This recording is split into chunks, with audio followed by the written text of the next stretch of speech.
Hello! And welcome to Let's Talk About Book, where we talk about book. I'm Smeevca. And I'm Strawberry. And we're reading A Clash of Kings by George R.R. Martin. By Germ.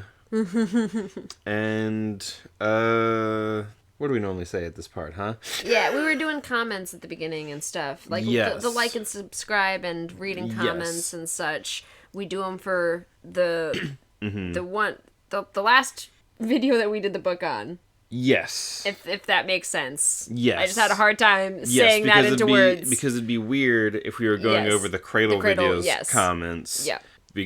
Because, this isn't about Cradle. Yep, so it's not the last video, but the video before is what we always do comments on. Yes. So, because we got a comment from Troacted, who comments a lot. Hello. Talking about Theon and how he's a dipshit. Which we'll definitely have stuff to talk about in this section on Theon, because this is the first time I've read Theon chapter. Yeah, like a Theon perspective, and he is bad.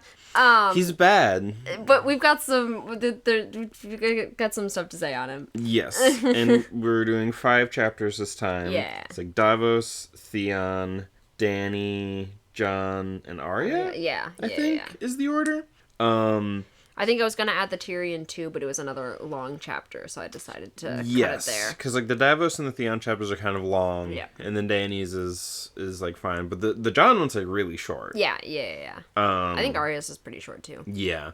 So we're going to be doing those. We've got our first Davos chapter. We've got our first Theon chapter, which is great. Yeah, so it'll be a lot of fun. There's a lot of stuff in this whole section that I've been kind of like waiting for us to get to, especially right out the gate here in the Davos chapter. Yeah, and I feel like I have some like thoughts about it because like I don't know anything about anything. Yeah, it's like we're starting to get more into the realm of stuff that you don't know. Yep. So I'm Yeah. Because because we were talking a little bit about like some of the like, there's like some prophecy stuff happening, and like I don't know how much I should believe in prophecy in this series, so I'm just like interested. Right. Yeah, we should get into the actual chapter by chapter section. So like, comment, and subscribe, and all that. Yeah. And also, we've been getting more dislikes lately, which is funny. Yeah. And we're always like, why? It's very funny. It always makes me laugh and makes me like happy in a weird way because it's like like you cared enough. You cared enough to do something, which is like that's interesting to me. Yep. It's like we'll get like 6 likes and like 1 dislike, and it's like who's our hater? Exactly. But yeah, so we're gonna get into the chapters. Yeah. Alrighty, so we start with Davos. Our first Davos chapter. He's the Onion Knight. He's got his fingers in a purse he carries around. Yes. His little first finger bone. Yeah. In each finger got cut off, and he keeps the bones in a little pouch, and they're his little good luck charm. Yeah. Sure, my dude. Good luck. Yep. And he's just like, because he's like, he has this thought to himself at one point in here when he's thinking about Stannis, how he's like, I was just some smuggler, and my children were going to be like smuggler sons, and they were going to have to be criminals and whatnot. And now they're going to be like knights and like in actual royalty, basically. Well, the nobility at least. Right. It's like, and all I had to give up was the finger bones, which isn't so bad. It's so interesting his perspective on Stannis. He kind of feels a little bit like. On the outside, because it's similar to like that one guy, Slint or whatever, who like is like elevated, right? And then, but like most of like the other nobles and stuff are just like, but you're not though. Right. And so he has a bit of that or whatever, but he's like, but like my kids will marry your kids, and that type of stuff. Yep. And it's also interesting because then there's that tension between him and the kids, because like the kids also have this sort of like wanting to be legitimate. They're like their sigil, they want to ignore the onion on it because it's like you got to remember where you come from, but also but all that's not what we start with. No, yeah. Because what we're starting with is the gods burning. Right. The statues of the seven. Being burned by Melisandre. Which I'm sure that's gonna be great. Mm-hmm. I'm sure it's all fine. Yeah, I loved Stannis throughout this, though, like, the conversation he has with Stannis, where he's basically just like, well, the gods haven't done shit for me, and he's like, yeah, and I'm not really religious, like, I don't really care about, Melisandre's god either, but she clearly has actual fucking magic. She has actual power, so, like, fine, I'll go with this, and, and then it's also like, well, the people aren't gonna like you, and he's like, well, they've never liked me anyway. They never liked me anyway. So it's just, like, it's interesting. Yep, it's super interesting. And here at the beginning, Melisandre's doing all this, like, they're burning the god statues, and people don't like it. Yeah. They're like, this doesn't feel right, because these are the gods that we've known all our lives. And Davos is like, I wasn't, like, particularly, like, religious or anything. Right, but he's, like, not feeling good about it. But this feels weird. This doesn't feel good. And so Melisandre's, dancing around the fire and shit. Lord of Light, we offer you these false gods, these seven who are one, and him the enemy. Take them and cast your light upon us, for the night is dark and full of terrors. And the queen also repeats that the night is dark and full of terrors. And Stannis is just kind of sitting there like, well, yep, this is happening, I guess. So we get our first drop of the night is dark and full of terrors. Yes. Which will be a recurring thing. I heard that and I was like, oh, yeah. It's like, oh, yeah, that one. That's a Game of Thrones thing. Yep. It's like, well, A Song of Ice and Fire. I will. Right. Because. Well, with Game of Thrones, there were certain things that became known. Yeah, like the TV show. Yep. And so, like, nothing, Jon Snow. Yeah. And, the night is dark and full of terrors, things like that became like phrases that people would just throw around. Right. Little catchphrases from the show that become popular. We let the dogs in and they immediately started standing on me. Yep. Hello. Who was that? But yeah, oh yeah, and Davos is also upset about Maester Cresson dying in the prologue. Yeah, and then Stannis is like kind of defensive about it and stuff. Yeah, because it's like... So I didn't want him dead either. I was sending him off so he could just like retire and like whatever. Yeah. And like... Yeah.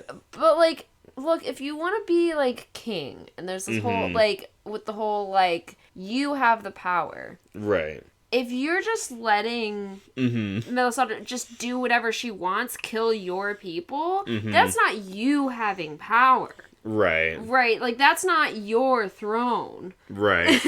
Like, he's like upset about give me a crown or whatever. Or no, sorry, that's like the other guy. But he said that too, I think, of like the Starks would just like... Yeah. Like, if we made a deal with them, they would just like... Right. So he still has that kind of like thing, give me a crown, don't like, I should... Yeah, but it's like, it's mine by rights. It's but then he's... It's not theirs to decide. It's like not his throne either. Right. If he's gonna be just like... Letting her... Right. Because like... It's like, well, he was trying to kill her first, so... Right, but like... but yeah. Killing him in response is... Right. Yeah. It really is the whole thing of like... Because like that wasn't him executing him. Right, like exactly. that would be different. Like I would still disagree and like it would still be like whatever. But it would actually be like right, him but because she did it fully outside of him. Yes. Right, exactly. That is with that is no correct. Input, not even a look over at him. You know, like just purely. No, just purely like, fine, you're gonna poison me, fucking, right. So yeah, throw it right back at you. Yeah. It's just interesting. I agree. He's trying to get power from her, but then it's like because she's also like having him like. She's doing her whole ritual thing at the beginning here with like the sword, and he like pulls the sword out, and it's like he's R'hllor or not R'hllor. He's Azor Ahai, and setting him up to be some sort of like kind of messiah figure, Yeah, in ancient books of Ashai it was written, there will come a day after a long summer when the stars bleed, and the cold breath of darkness falls heavy on the world. In this dread hour, a warrior shall draw from the fire a burning sword, and that sword shall be Lightbringer, the red sword of heroes. And he who clasps it shall be Azor Ahai, come again, and the darkness shall flee before him. And yeah. Got you. So then Stannis comes forth and gets the sword. You had mentioned that some people, because, like, you know, there's, like, a bajillion theories, because there has to be, that, like, of, like, Dany and it being, like, the dragons or whatever. I could totally see that from, like, that description there of, like, taking it from the fire and all of the... You know, this idea that, like, Azor Ahai will be reborn under bleeding stars after a long summer and all that. It, like, this comet, everyone is sort of interpreting as being, like, their thing. Right. This one's talking about me specifically. Right. But, like, if we're taking this prophecy seriously, it also, like, fits with Dany, who was, like, very much magically reborn with these dragons, you know. And so if, like, the dragons are, like, the sword, in a sense, you But know. it is also interesting that if it, like, is, like, false signs and all of that type of stuff, because, like, Dany is, like, she's the first one who, like, saw the comet, I mean, at least that we saw, like, and just, like,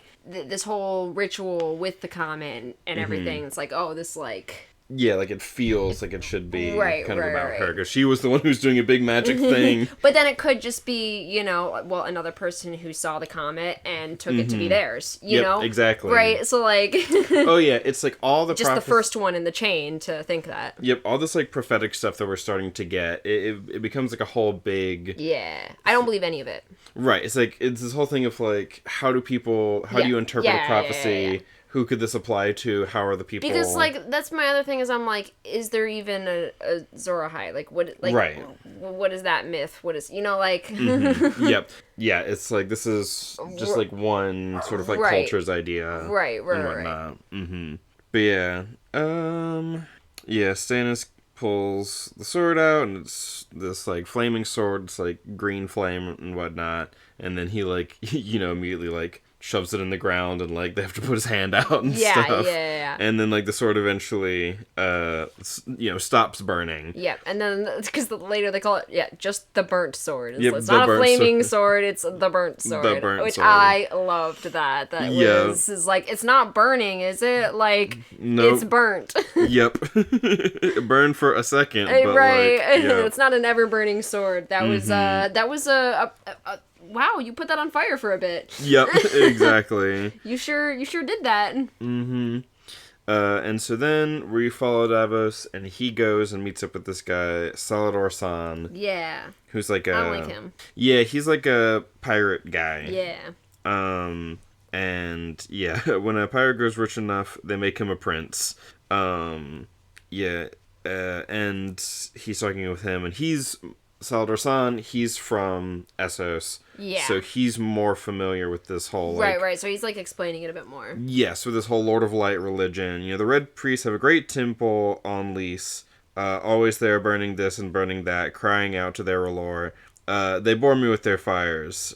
Soon they will bore King Stannis too, it is to be hoped. And he starts explaining some of this stuff. You know, they're also talking about, like, whether or not Salador San's gonna, like, support Stannis' cause and whatnot in the war. Yeah. Trying to sort of, like, negotiate that. Right. But then also talking about this whole, like, it's like, yeah, you want me to support the guy who's doing the weird? Yeah. Like...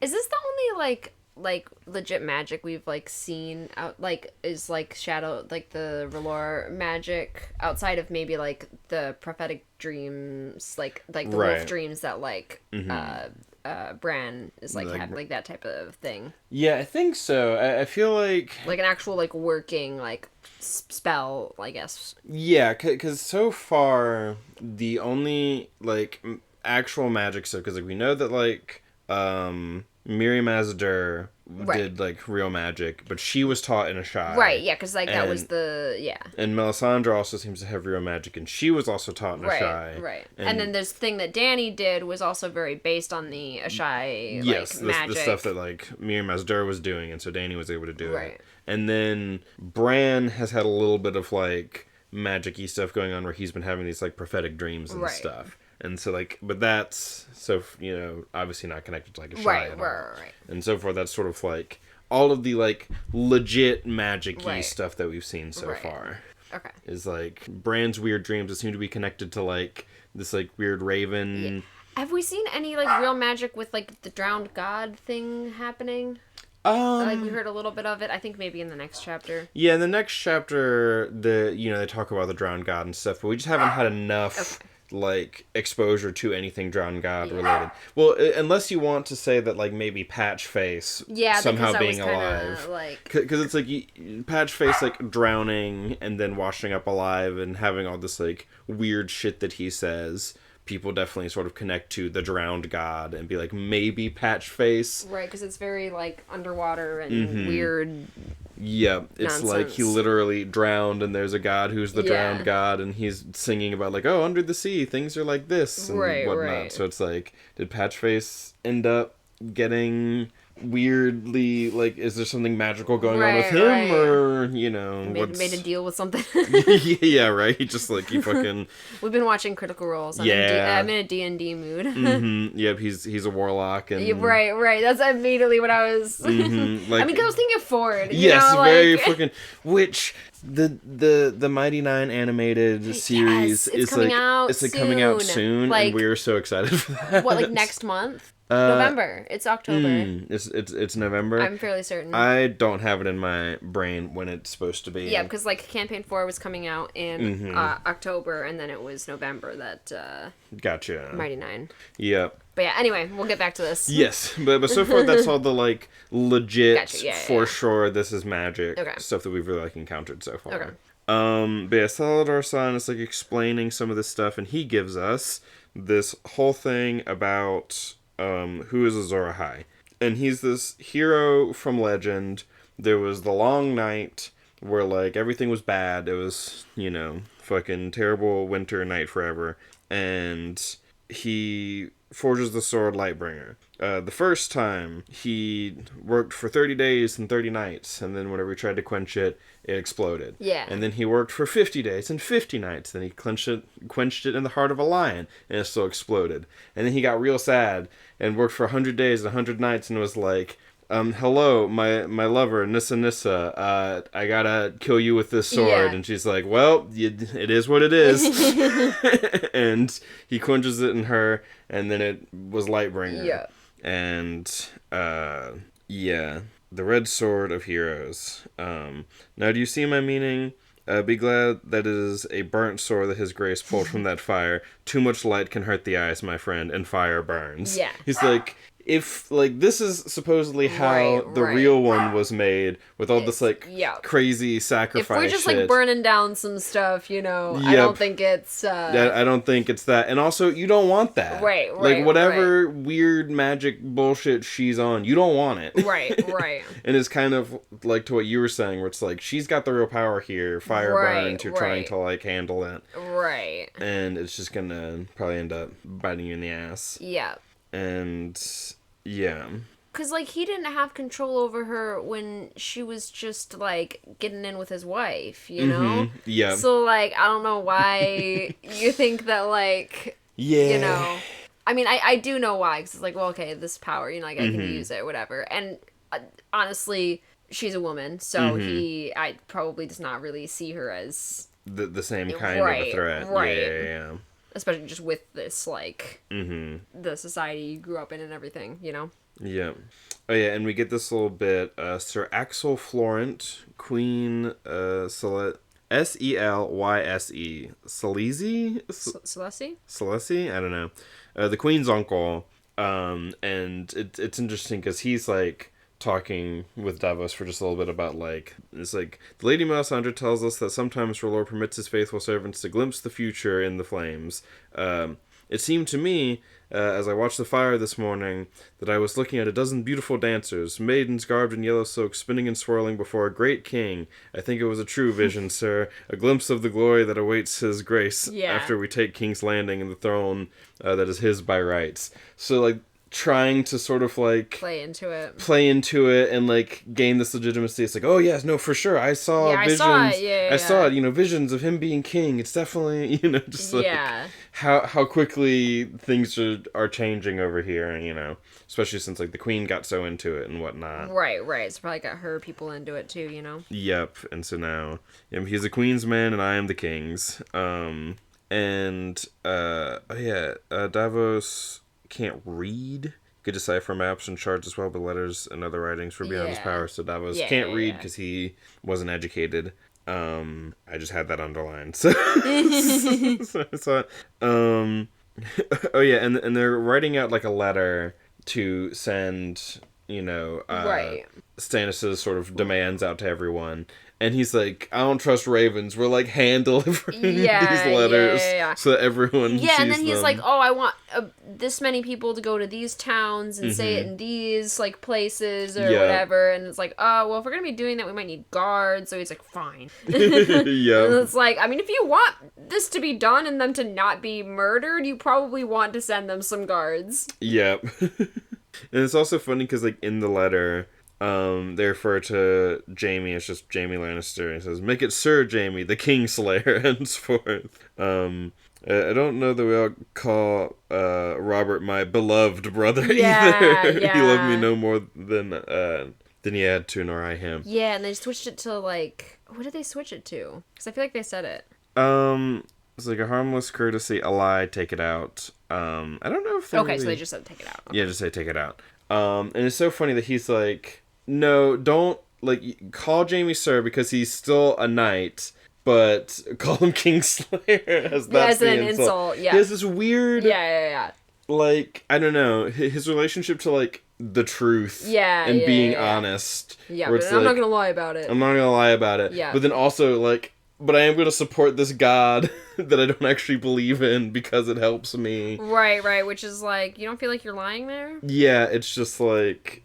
Stannis is a very interesting guy. Yeah. So and then Davos and Stannis talk. And, just a lot of sort of disagreeing about, like, how they should do things. You know, it's like, I'm not sure about all this, like, Lord of Light nonsense that's going on. And it's just, it feels weird. And he's like, well, too bad. Gods never did anything for me anyway. So this is how it's going to be now. And it's like, Davos, he cares about Stannis, and so he wants to do right by him and be, like, upfront and truthful with him. It's like, I support him, but also, please reconsider. Right. Yeah. And that's pretty much it for the Davos chapter. Anything you want to say? I don't think so. Alright. Yeah. Theon. Also sucks. Theon sucks. Yeah. End of Theon chapter section. Nothing else of interest to talk about. So this is not really like all that related, but we talked like a lot like outside of the podcast about this is not going to seem related, but I promise it kind of is. About Dany and how he writes Dany, right? Because like we'll also get to a little bit in her chapter because it's just such a brief mention where he's just like, oh yeah, she's 14 again, and then back to Mother of Dragons, back to like, and I know we've talked about it before, but just like the way he writes, like. I feel like in related to this chapter or whatever, I feel like this, like, gross relationship that Theon has with this, like, young girl who's, like, she's obviously kind of trying to, like, leave a kind of abusive relationship with her dad, it seems, maybe? And, like, so she, like, immediately kind of falls in love with and is obsessed with this guy who treats her horribly and just, like, all that type of stuff. This gross relationship.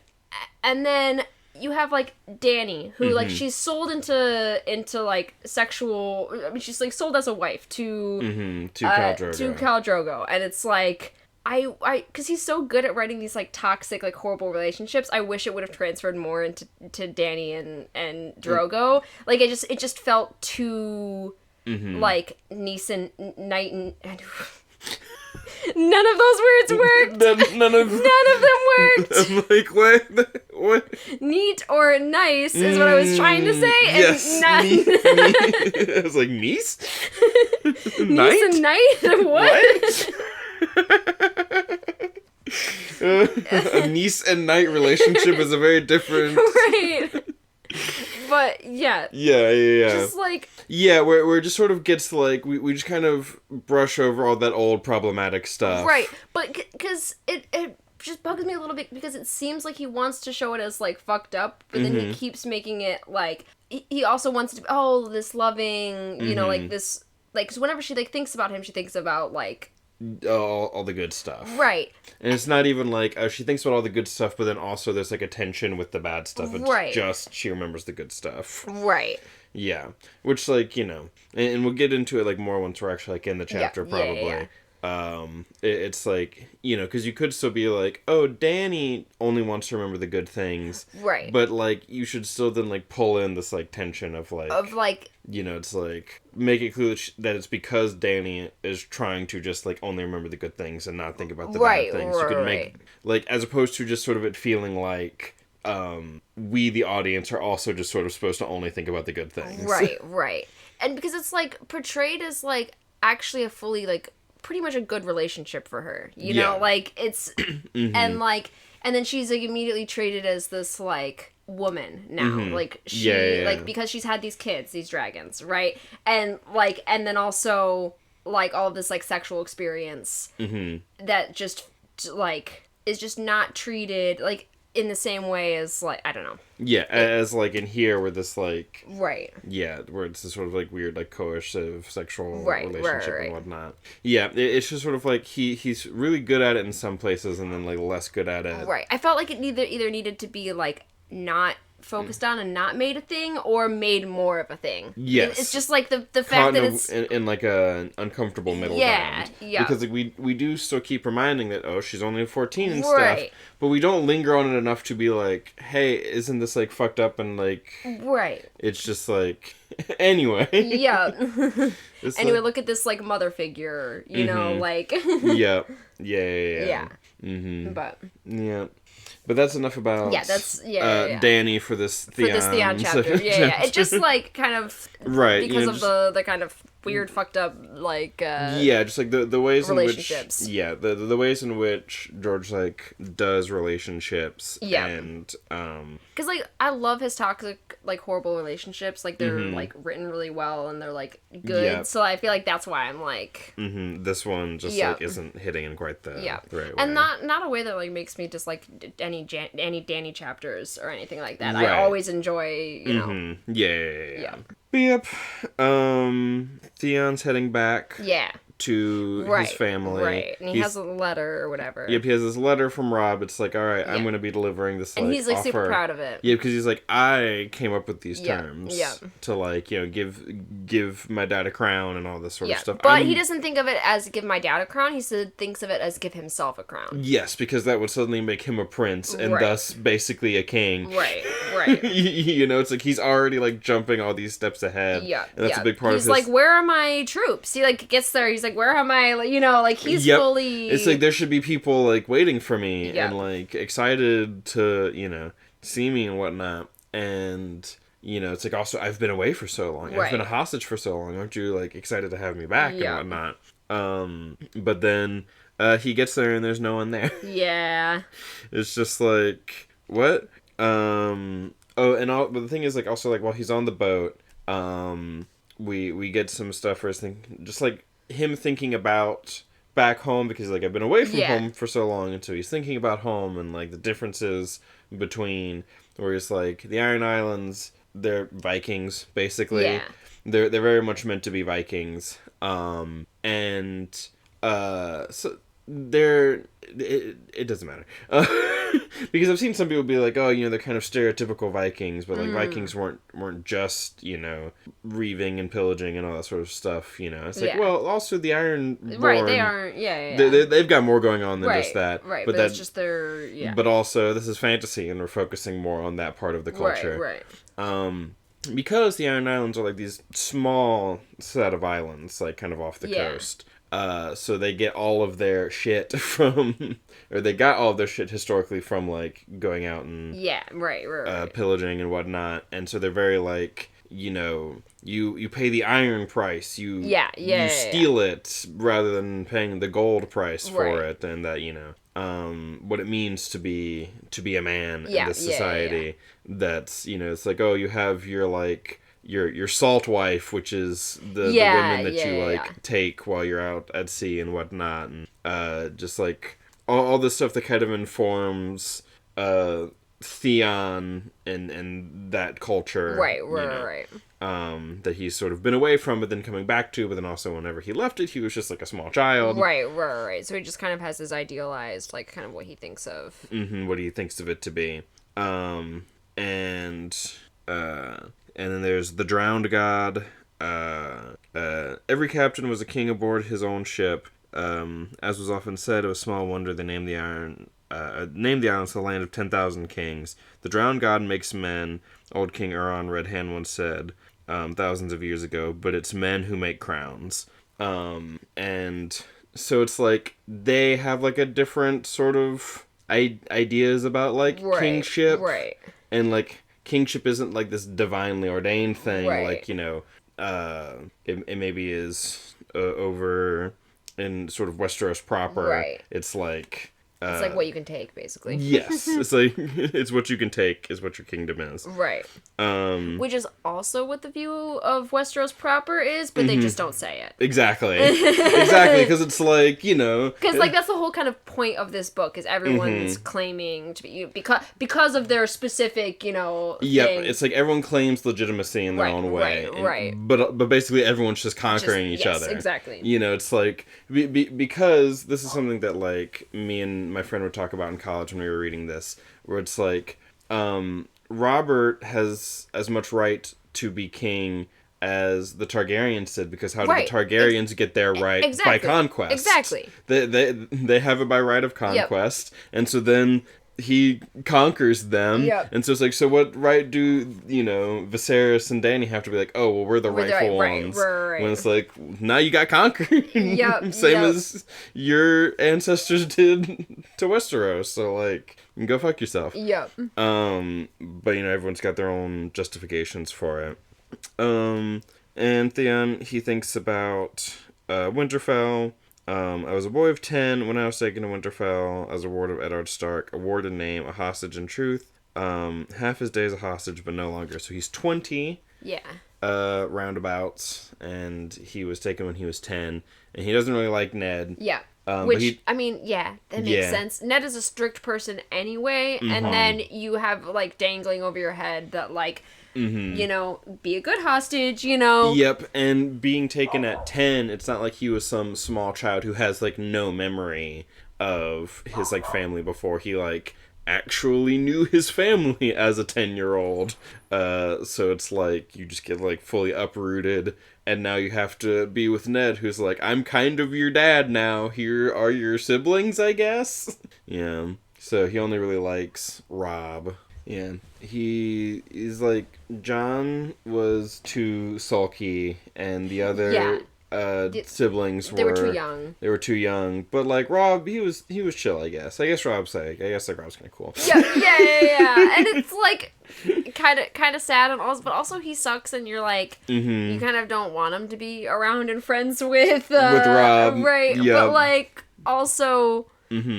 You know. Yep. I feel like it's one of those things that it does well. It's like all these characters, even the ones who really suck, they're people. Yeah. And so it's like they have these like connections and things that are like, oh, that's, you know, relatable. You still suck, and we don't want you to like hang out with Robb, but like you were in kind of like a bad situation. I also wouldn't be surprised if he like... Ned seems like a fairly repressive person, you know, like, because, like, I could see it kind of rebellious, like, you know, I want to be more like this because of how, you know, it's like, oh, holier than thou, Ned, you know, like, very, like, that type of stuff. Especially coming from this, like, other culture that has, like, a... And then, so then it's like, oh, also by rebelling against Ned, I can reinforce my own, like, the way I grew up. You know, like, so it's kind of the, like... Yeah, this, like, view of, like, how you're supposed to be based off of that, like, home culture. Right. Where it's like, Ned is very much not you just, like, take everything. Right. And, like, you know,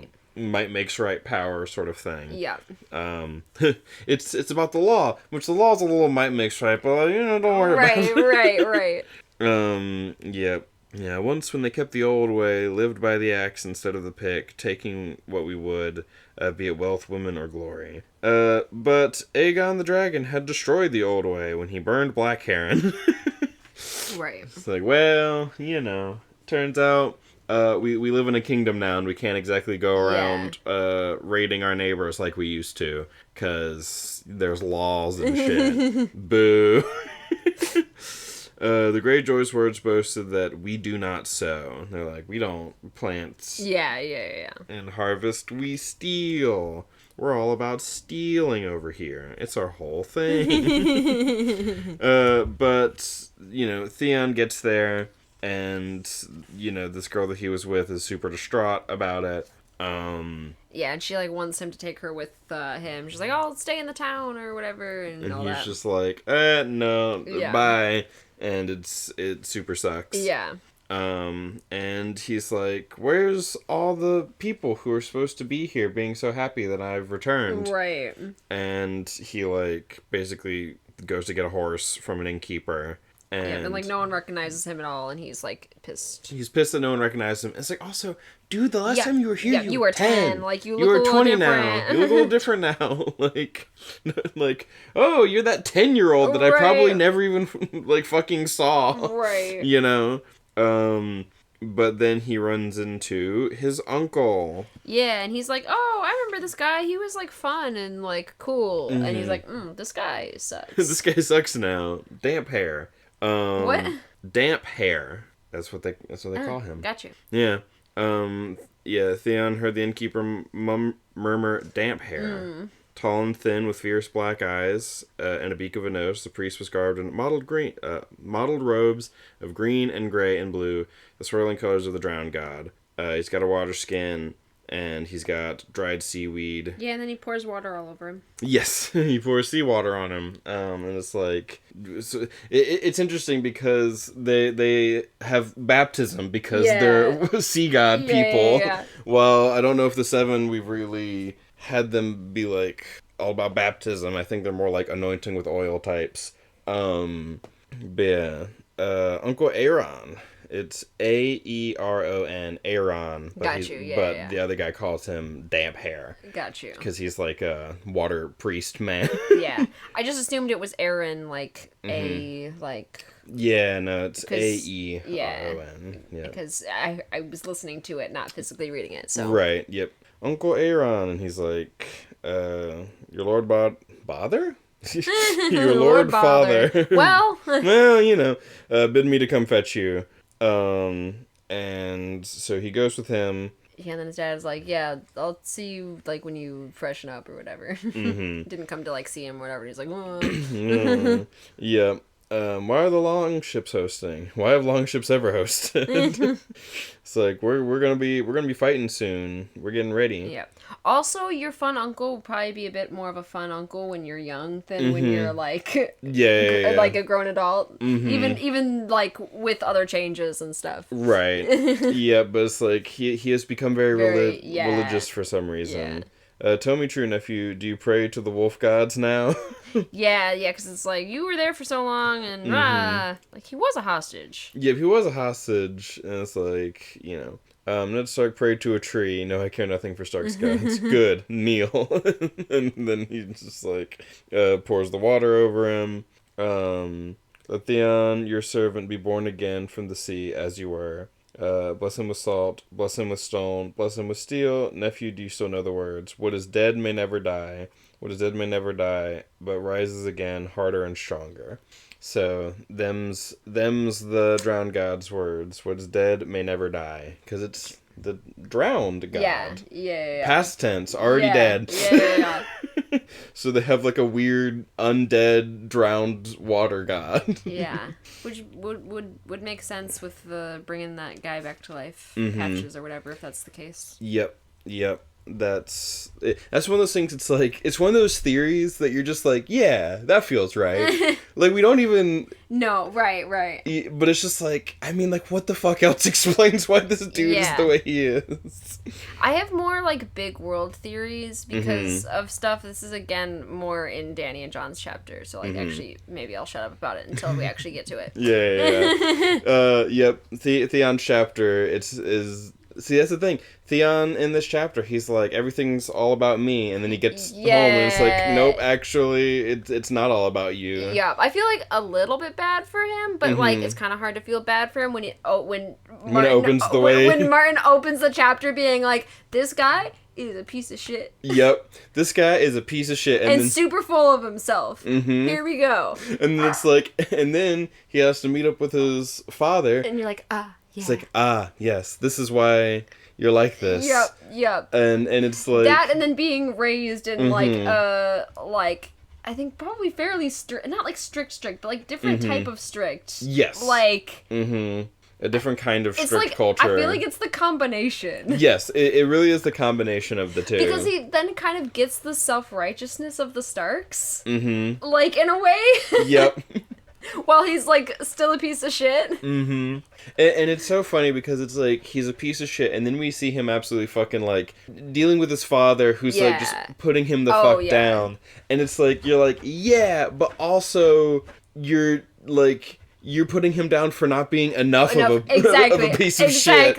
And so you're like, damn. Yeah, that sucks. Yeah. That sucks. You know? Because he's like, oh, you dress like a fucking girl with all of your fancy northern clothes. Like, how'd you buy that? Did you buy the gold price or the iron price? And then he's like, oh, fuck. It's like, oh, fucking goddamn it. It's like, only women can wear jewelry for the ball with the gold price. Yeah. But if you pay the iron price... Yeah, so when he, like, tears it off of him and shit, and he's like, you know. Yep, and then he's like, well, listen, I've got this great deal for you that I, like, hooked up, and it's like, bullshit, you know. Yeah, and he's like, give me a crown? Yep. No one's gonna give me a crown. If it can be given, it can be taken away. Yeah. I'm gonna take a crown for myself. Yeah. And go fuck yourself, Theon. Yeah. Can I see where the Iron Islands are? Yes. Well, I say that you can if I can find the map. Okay. Okay, down there. Okay. So, like, I'm just trying to see who they want to attack then. Yeah, because I think they attack more around, like, the Riverlands. Yeah, because they're sort of, like, near, like, the Twins. Right, but, like, if they want a crown, like, where do they attack? Yeah. And so I was thinking, well, are they going to go north? But then I'm like, Winterfell is way deep in, like... Because, like, I'm assuming they'd be, like, via water. Because they're ships and all of that. So, like, I would think somewhere on, like, the coasts. Yeah, but then whenever, like, you get up, the Bay of Ice, so they have to be up in, like, the frozen area. Right, and, like, there's no way really into Winterfell from, like... from there. Right. So then I'm trying to think of, like, okay, where else are they? It's like they could be sort of, like, heading down more south into, like... Because if all the fighting is sort of happening in the Riverlands right now, if they're like, what if we just, like, swoop in and, you know, take out the Lannisters and the whatever, you know? Right. Where's Harrenhal? Right here. Okay. Yeah, so nowhere... Yeah, that's far inland. I mean, maybe, like, I don't know, down to, like, Renly is working with... Who was Renly working with? Like, Highgarden and stuff? Like, Highgarden is, like, kind of close, but not really. They're also in a little bit. Yeah, it would be, like, you just come down the coast, and then there is, like, a river there. Yeah, there is a thing into Highgarden. So it could be going after... Like, Highgarden, sort of, like, Renly's people and stuff. Right. Yeah. There's, like, the Shield Islands there. Right. And then going into there. Right. Where's Stannis? Stannis is... Because that's another, like, on the water place, right? Right there. Okay, that's all the way around the other side. Yeah, over on the other side. Okay. Yeah, Dragonstone. So it's not there. Yeah, because there's Dragonstone and there's King's Landing, so it'd be, like, going through there into King's Landing. Because it'd have to go all the way... Yeah, they'd have to go, like, all the way around the bottom of Westeros. And all the way around the L, too, right? Oh, no, they can go in between that. I'm dumb. They can go in between. Yeah, because it's no, don't listen to me. That way. Yeah, I'm thinking of it as an L. It's not connected. It's not a connected L, but it is an L. Yeah, because, like, yes. Yeah. Okay. All right, sorry. I just had to take a break to, like, look at the maps and, Map time. Because you love maps. I love maps. I'm like... I'll fucking figure it out. I'm not gonna look at a map. When they say tactics, my brain goes, "Yep, sure, whatever you say, bro." It can help me a lot to like kind of piece things, like get the whole picture of things. And I like theorizing like stuff like this to try like, okay, what's close, what's Because I'm bad about like, it's like people be like, oh, these tactics, how do they get from one place to the other? I'm like, man, I do not know or care. I've been listening to some Wheel of Time again. I don't know where any of these places are in relationship to each other. Yeah. But they can teleport now, so it does not matter. Right. A lot of the times it doesn't matter. Right. Like, it matters a lot more, like, in the beginning and stuff. I watched a few different podcasts and stuff where they were more interested in, like, historical tactics and just, like, knew a bit more about that, and I always loved hearing them talk about like the battles and stuff like that, because like just going more in depth about like some of the tactics. It's like, oh, okay, I like have a better picture of this like battle now. Yep. Yeah, because he's like, I'm not gonna go after Casterly Rock. That's too strong. Lord Tywin's too cunning. We might take Lannisport, but we should never keep it. No, I hunger for a different plum. Not so juicy sweet, to be sure, but it hangs there, ripe and undefended, where Theon might have asked, but by then he knew. So it doesn't get, said where he's going, but, like, Theon knows where it would be. So he's not really worried about kingship, really. Yeah. He's worried more Viking style about, like... I feel like... But he is talking about holding someplace. Yes. And I do feel like probably going... Because they're talking about, okay, there's Casterly Rock and Lannisport. So it's like, we're not going after that, so probably they would be going down the coast, down into, like, Highgarden, I imagine. Yeah. Because I don't actually remember. I don't actually, like, remember a lot of the details of this kind of stuff. Like, all of the, like, war stuff of, like, who attacks where and when and stuff, except for, like, some of the, like, bigger things, I really just, like, don't remember, So yeah, if you decide to just like keep sending on past, then you'd probably be getting down into Highgarden, and Highgarden is also like, because like Highgarden I think is the very much, I think it's probably like the breadbasket essentially. Yeah. Of Westeros, they're known for like gardens and wine and food. Right, and stuff. And because like they are an ally of Renly. An ally of Renly. Yeah. So then that could also get him in with, like, the Lannisters, get him something, like, just, like... Yeah. Like, allies with other people who want Renly's faction out, Yep. And also just, he's like, I'm just fucking taking some place and being like, this is mine now. This is mine now, yeah. But yeah, so that's Theon's chapter. Yeah. Anything else you got about that? I don't think so. Yep. Yeah. But yeah, it's nice getting to sort of see the Ironborn and meet them and their whole... I'm not a huge fan. Right. But that's how it is. Yep, because it's like, they're Vikings and they've got long ships and they're doing Viking things. So you gotta steal and plunder and all that. They are definitely... Although actually, one little interesting thing is that he's like, I'm your, like, heir, and he's like, I'd maybe rather give it to your older sister, actually. Yeah. Because she, like, I think he says she's, like, wedded to an axe or something like that. He does, like, he's like, well, you come in here with jewelry bought by, like, gold price or whatever, and he's like, and your sister is, like, married to the axe, basically, or whatever. Yep. And so it's like, so that's what, know. Yep, so it's interesting because it's, like... In some sense, his sexism might be more of a northern thing. Yeah. Considering he's like, but the law is that's supposed to go to me. It's like, yeah, but your sister's more of a badass than you. Right. Which is also like very much like Vikings. Yeah. There's evidence that there were like Viking women who were raiders and stuff. Because, it's just a form of piracy. Anyone can go be a pirate. So, yeah, that's just kind of an interesting little a little bit. But yeah, that's the end chapter. Yep. And now it's Dany's chapter. Yeah, and it's a bad time. And also, it is a bad time. The one girl died, and I feel like that was very rude, and it was just, like, talked about in a sentence and then skipped over. It's just like, she died, and then she sat with her until she died, and then they moved on. Yeah. And I'm like, oh, okay. Yeah, it was very much... You felt about her the way that I felt about someone in Cradle. Yeah. Where there was a similar thing where I expected that character in Cradle to be more important than she was. Right. And to, like, show up more. And then she kind of dies unceremoniously, and you're like, oh, well, I guess you were just meant to show how bad things are. Right. You know? But yeah, things are going bad for them right now. They're not a real Khalasar with, like, strength and stuff. Right. And so they're just, like, wandering around trying to find a place to go.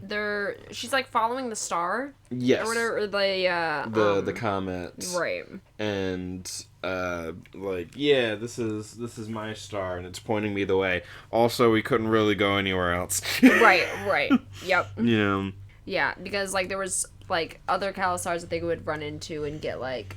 fucked up by. It's like either we'd run into other, like if we went one way, there's other Khalasars we'd run into. The other way, the Lamb Men who we just fucked up and are mad at us and don't like us would get us, and we're too weak even to deal with them. We could head down to Yunkai and Astapor, that's one of the ways that has another Khalasar. And she's like, but like that guy was nice, and it's like, yeah, when he was part of our group, but he's not now. Also, your dragons are, like, not strong enough to be useful, but are the most valuable thing in the world currently. Right. So they are quite literally the most valuable thing on Earth that we know of. Because dragons don't exist anymore. Right. And so they're weirdly just kind of a liability right now. And they eat a lot, and they don't have a lot of... Yes. And they only eat cooked meat. Because they burn things with their fire and then eat it. And so there's like a whole thing, only dragons and humans eat cooked meat, which I thought was an interesting little tidbit. Yeah. Her hair had burned away in Drogo's pyre, so her handmaid garbed her in the skins of the Hrakar Drogo had slain, the white lion of the Dothraki Sea. Its fearsome head made a hood to cover her naked scalp. And we were talking about how they were such cowards. The Showards cowards. Because I had totally forgotten, because like I remembered her being bald. Yeah. And it's like, they didn't have her be bald, but then they don't give her awesome white lion, like fucking hood, which is so dope. And also it's like, it mimics the like white hair that she's supposed to have, which is kind of interesting. And so it's like, we could have had, fucking, what's her name? Emilia Clarke. Right. With, we could have had her be bald, and you can just give her a bald cap and then give her this cool lion headdress. That would have been so sick. It would have been such a cool, like, visual, but they were cowards, and they couldn't get rid of Dany's hair. The Unburnt, they called her, and Mother of Dragons. Her word was their law. And, because, like, they were talking about, like, if they went one way, there would be, like, slavery, I think? Where is it? I didn't underline quite as heavily in the section. Oh yeah, it was Marine and Yunkai and Astapor. If they went down that way, then they would be captured by a Khalasar and selling them to the flesh markets that festered like open sores on the shores of Slaver's Bay. So there's like a whole place that's called Slaver's Bay. You know that it's bad. Right. And that's Marine, Yunkai, and Astapor.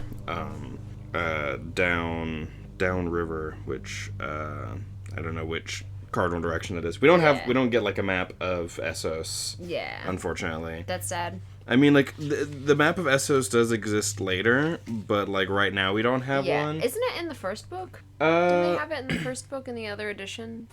Maybe? Which edition are you talking about? That one, I think. This one? Yeah, because I feel like we looked at it. Yeah.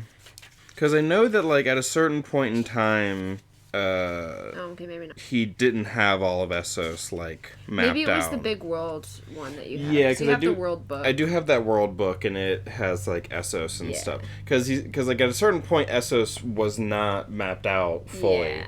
And I think it maybe got mapped out fully for that, like, World of Ice and Fire book. Because he put some stuff in there that was, like, just, like, literary references for, like, the stuff way out that he hadn't, like, really planned yet. Yeah. Like, there's, like, a bunch of, like, Lovecraft, like, references out that way. Got you. And then, like, some show made a more obscure Lovecraft thing more well-known, and then he was like, well, now everyone... Now everyone knows it. Now everyone knows it. But yeah, so they're going to be going out into the wastes because that's the only place that doesn't have people who are going to capture and enslave them. It also doesn't have fucking anything. It's the wastes. Yep. But they're like, well, the star will guide us and it'll be good and fine. Yep. You know, you've got to believe in me. I'm your pseudo-divine queen right now. Yeah. So, you know, let's go out into the desert. It seems like a supernaturally bad waste, and maybe I'm just, like, looking for supernatural shit. Yeah. Because, like, yeah, I don't know. Because, like, supposedly one of her guys, like, rides out and, like, finds, like, a dragon skeleton and rides through it and stuff. But it's, like, you know, maybe he's just lying about that. Yeah, I kind of doubt that he's... like, lying about something like that. So it's just, like, it's a crazy, barren place, but, like, maybe it's magically so. Yeah. Because, like...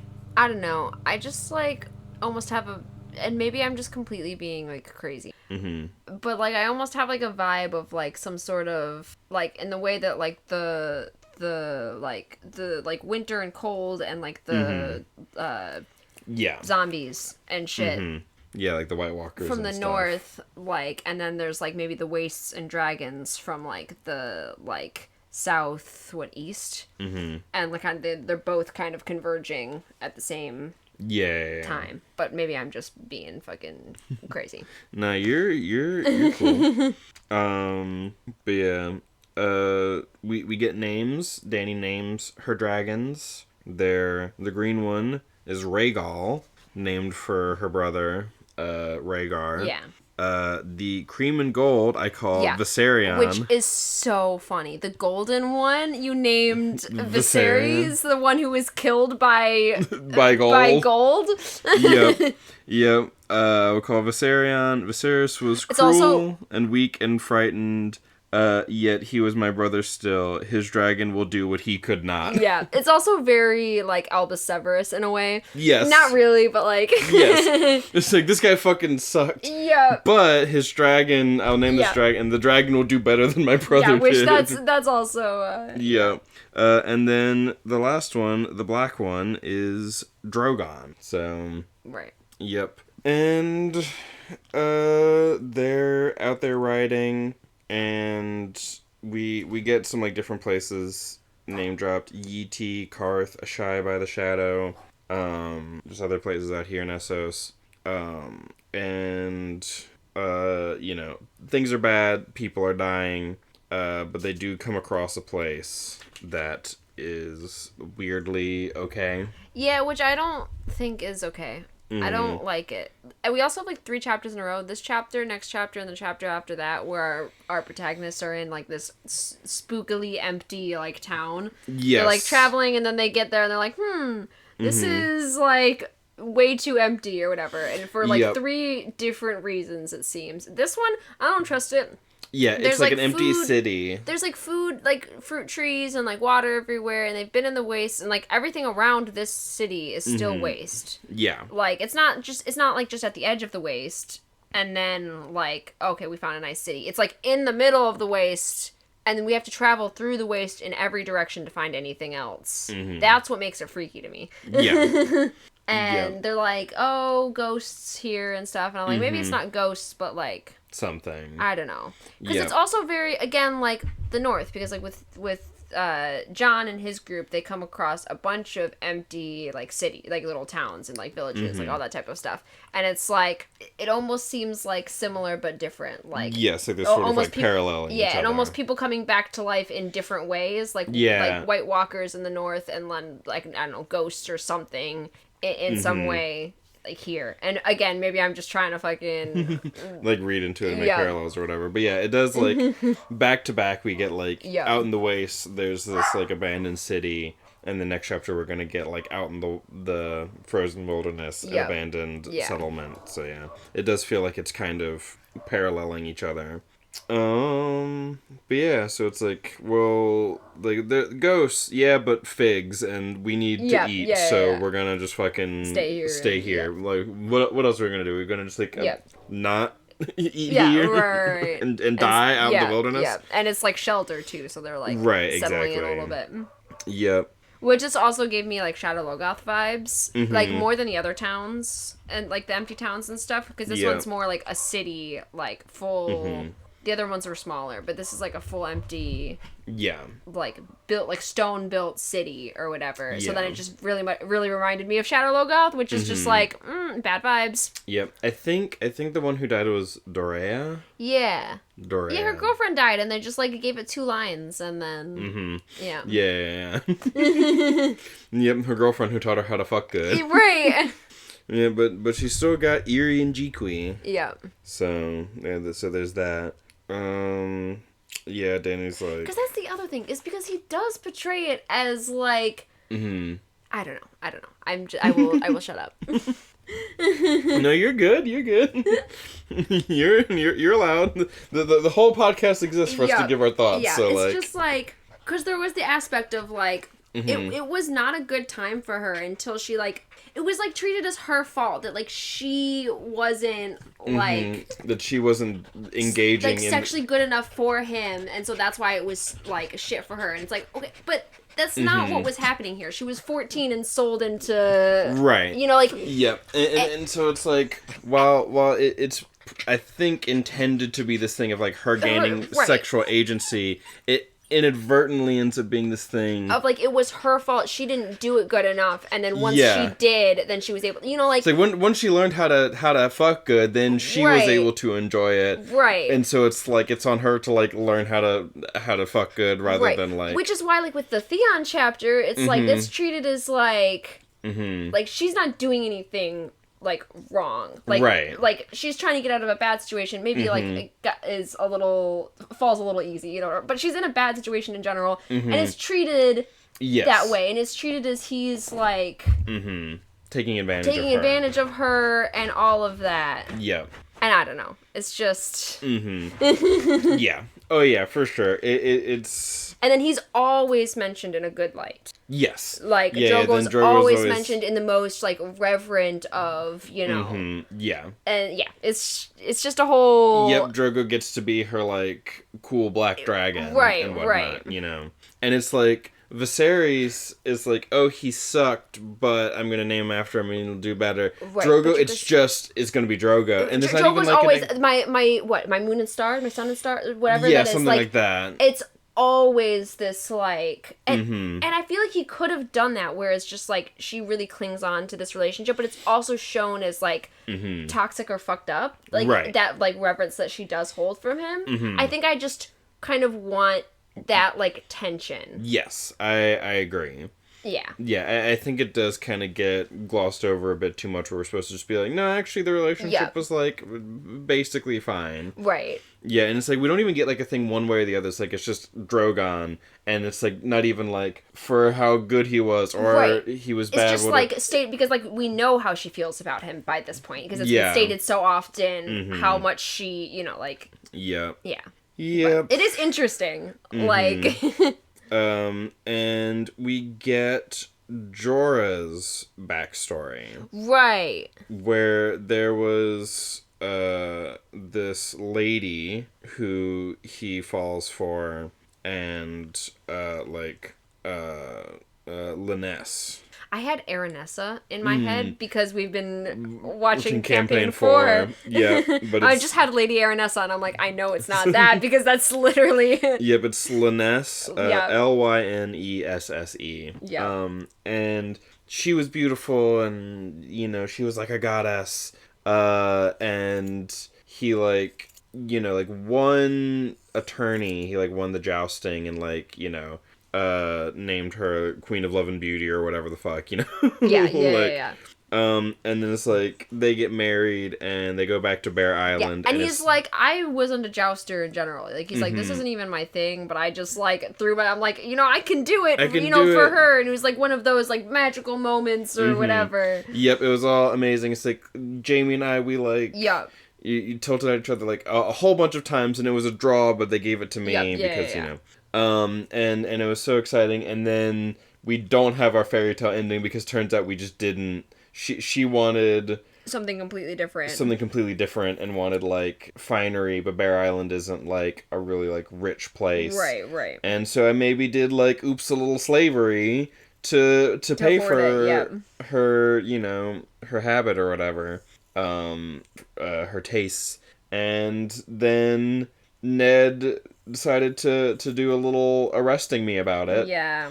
So we ran off together, and then she ran off to be with some wealthy, like, merchant guy or something. Yep. As soon as I came out to Essos. So that's Jorah's little backstory. So it's like, so now this this new lady who I see as kind of a goddess. Right. What if I threw my whole self into devotion to her? Yep. Surely nothing could go wrong. And it's not weird that, like, she's 14 or whatever. Yep.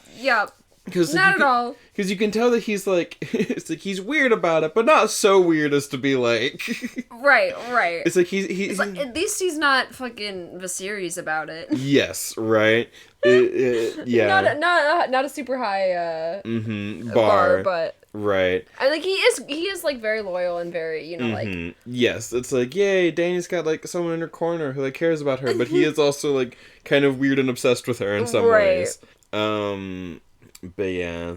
And also because then she asks like if she it's something like I don't remember what she asks, but she like asks about herself in relation to her. I feel like or maybe she just thinks. Okay, she just thinks it. She looked like me. I explained so much. He wants me. She realized he loves me as he loved her, not as a knight loves his queen, but as a man loves a woman. Yeah. So she like realizes that. And then Dany tries to imagine being with him and is like, nah. No, which is just like wild. Yeah, because she keeps thinking of Drogo. Right, and again, it's like you just pointed out she's 14. Like I just wish I don't know. I need to stop. But right, it's one of those things. It's like reading Wheel of Time, and there's just like he keeps drawing attention to it. If yes, he was like. If you're gonna draw attention to it, then draw attention to it. Then do it. Then do something with it. And it's not like he's like scared of it. He does it like all over the place. Like, and he has like plenty of other characters that have like I don't know. It's just Yeah. I think he probably just wanted to do different things with the characters, so just didn't want to focus on it as much because he is focusing on like those types of things more with other characters, and so it's like not like necessary, but it's just like. Yeah. I don't know. Yeah, it's just like, because also it's like he comes up with this stuff and then some things just go in a certain direction. Right. So it's like, it ends up going in this direction and he's like, oh yeah, I guess I'm not focusing on this part of the character, but it's like, you kind of lose something in that. Yeah. But it's very much like reading Wheel of Time, where it's like, it's so good, but there's just like these certain things that just like drive you crazy. Yeah. But it gives you something to talk about. Yep, absolutely. It's like they're really swinging for it, you know, and sometimes it's just not gonna hit. Yep. Although some of the swings that Wheel of Time makes is wild. Yeah. You know? I've been back in Wheel of Time a little bit. And maybe I'll get into that in the like what we've been reading section, but like it's wild. But what else? What else is going on? Yeah, because then she like sends out scouts to go see like what's around, like where are we going after this or whatever. So she sends like someone out in like each direction to like go as far as they can with like supplies to like see what's around. Yep, and I think that's when the guy's like, oh, I saw like a dragon skeleton or whatever. Yeah. Yep, and then the last one to come back is like I met someone or whatever. Yes, and then or like 3 people or whatever. And then 3 people show up, and it's Pyat Pri, the Great Warlock, a pale man with blue lips, and he's speaking Dothraki. A bald man with jewels in his nose, ancient in the Valyrian of the Free Cities. Zaro Zoan Daxos. of the 13, a merchant, prince of Quarth. And then a woman in lacquered wooden mask said in the common tongue of the 7 kingdoms, I am Quaithe of the Shadow. We come seeking dragons. Seek no more, Daenerys Targaryen told them. You have found them. Yeah. And boy howdy, Quaithe wears a mask. So she can be literally anyone you need her to be for your theory. Yeah. We don't know. We don't know. You know, sometimes it's just like, we need Quaithe to be this person for this theory. Who could Quaithe be? She speaks the common tongue. Yeah. She must be from, like, Westeros or something. Yeah. So, like, who is she? What person from Westeros' history that we don't know where they ended up can just be Quaithe? Can be Quaithe now. You know? It's great.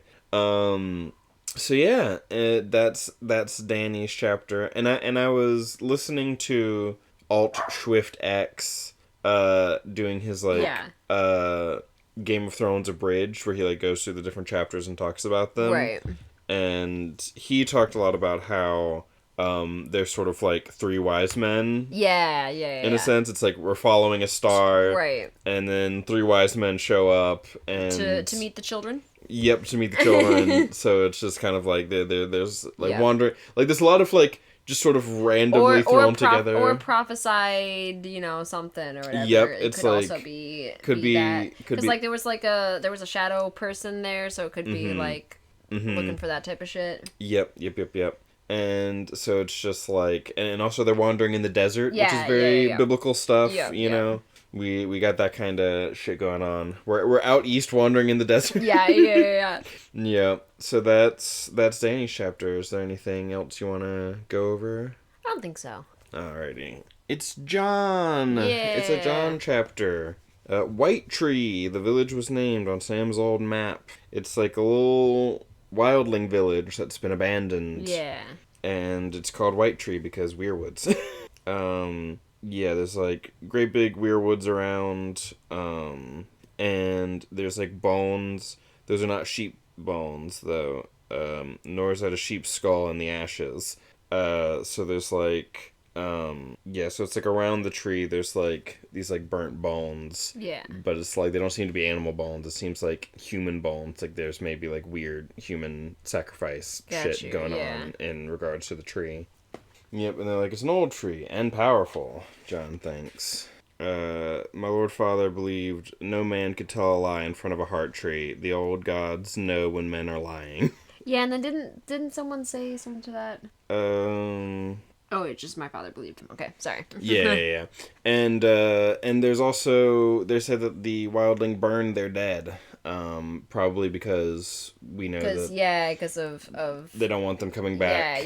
Being, like, risen as zombies. That makes sense. Which would also explain probably why they're burning them, like, around the tree. If it's, like, a religiously important tree to them and they're burning their dead. It's, like, it would make sense. But yeah, it's like another, like, almost supernaturally empty, like, place. It's like, we know that weird supernatural ice zombie stuff is happening up north, and that the wildlings are moving, and then, like, alright, we're gonna go see what's going on. Here's an abandoned town where they're burning their corpses, and, what's... what is happening? What's happening out here? Yep. Yeah, the children of the forest could speak to the dead, it said. But I can't. So it gets rid of the skull. So, like, they're going through the houses. So we don't know, like, what the children of the forest, like, were. No. They're just, like, this thing that keeps getting, like, referenced. Got you. Because, like, now I'm, like, is Bran, like, I don't know. Because, like, are you born that? Or do you learn magic to become a... Like, I don't, Yeah, I think so far from what we've heard, I think the Maester was, like, the children of the forest were, like, maybe, like, a... type of person that used to exist. Yeah. They're like sort of like, but, like, giants. could you become a type of person? Like, like with magic. Good question. Because all we really know is that they used to exist and then it's like they did magic. Like there's like speaking with the dead and like stuff with like the trees maybe, and so like I'm just thinking like I don't know, that's kind of like Bran related stuff. So like right. Yeah. Yeah. Yeah, because we know the children of the Force are associated with sort of, like, the old gods and magic and whatnot. And, like, that's what he's kind of, like, dealing with. And he is, like, a young child. Mm-hmm. So, like, I could, you know... see it almost like Lost Boys. Yeah, sort of like Peter Pan Lost Boys kind of situation. That makes sense. Yeah. That's good thoughts. I like that.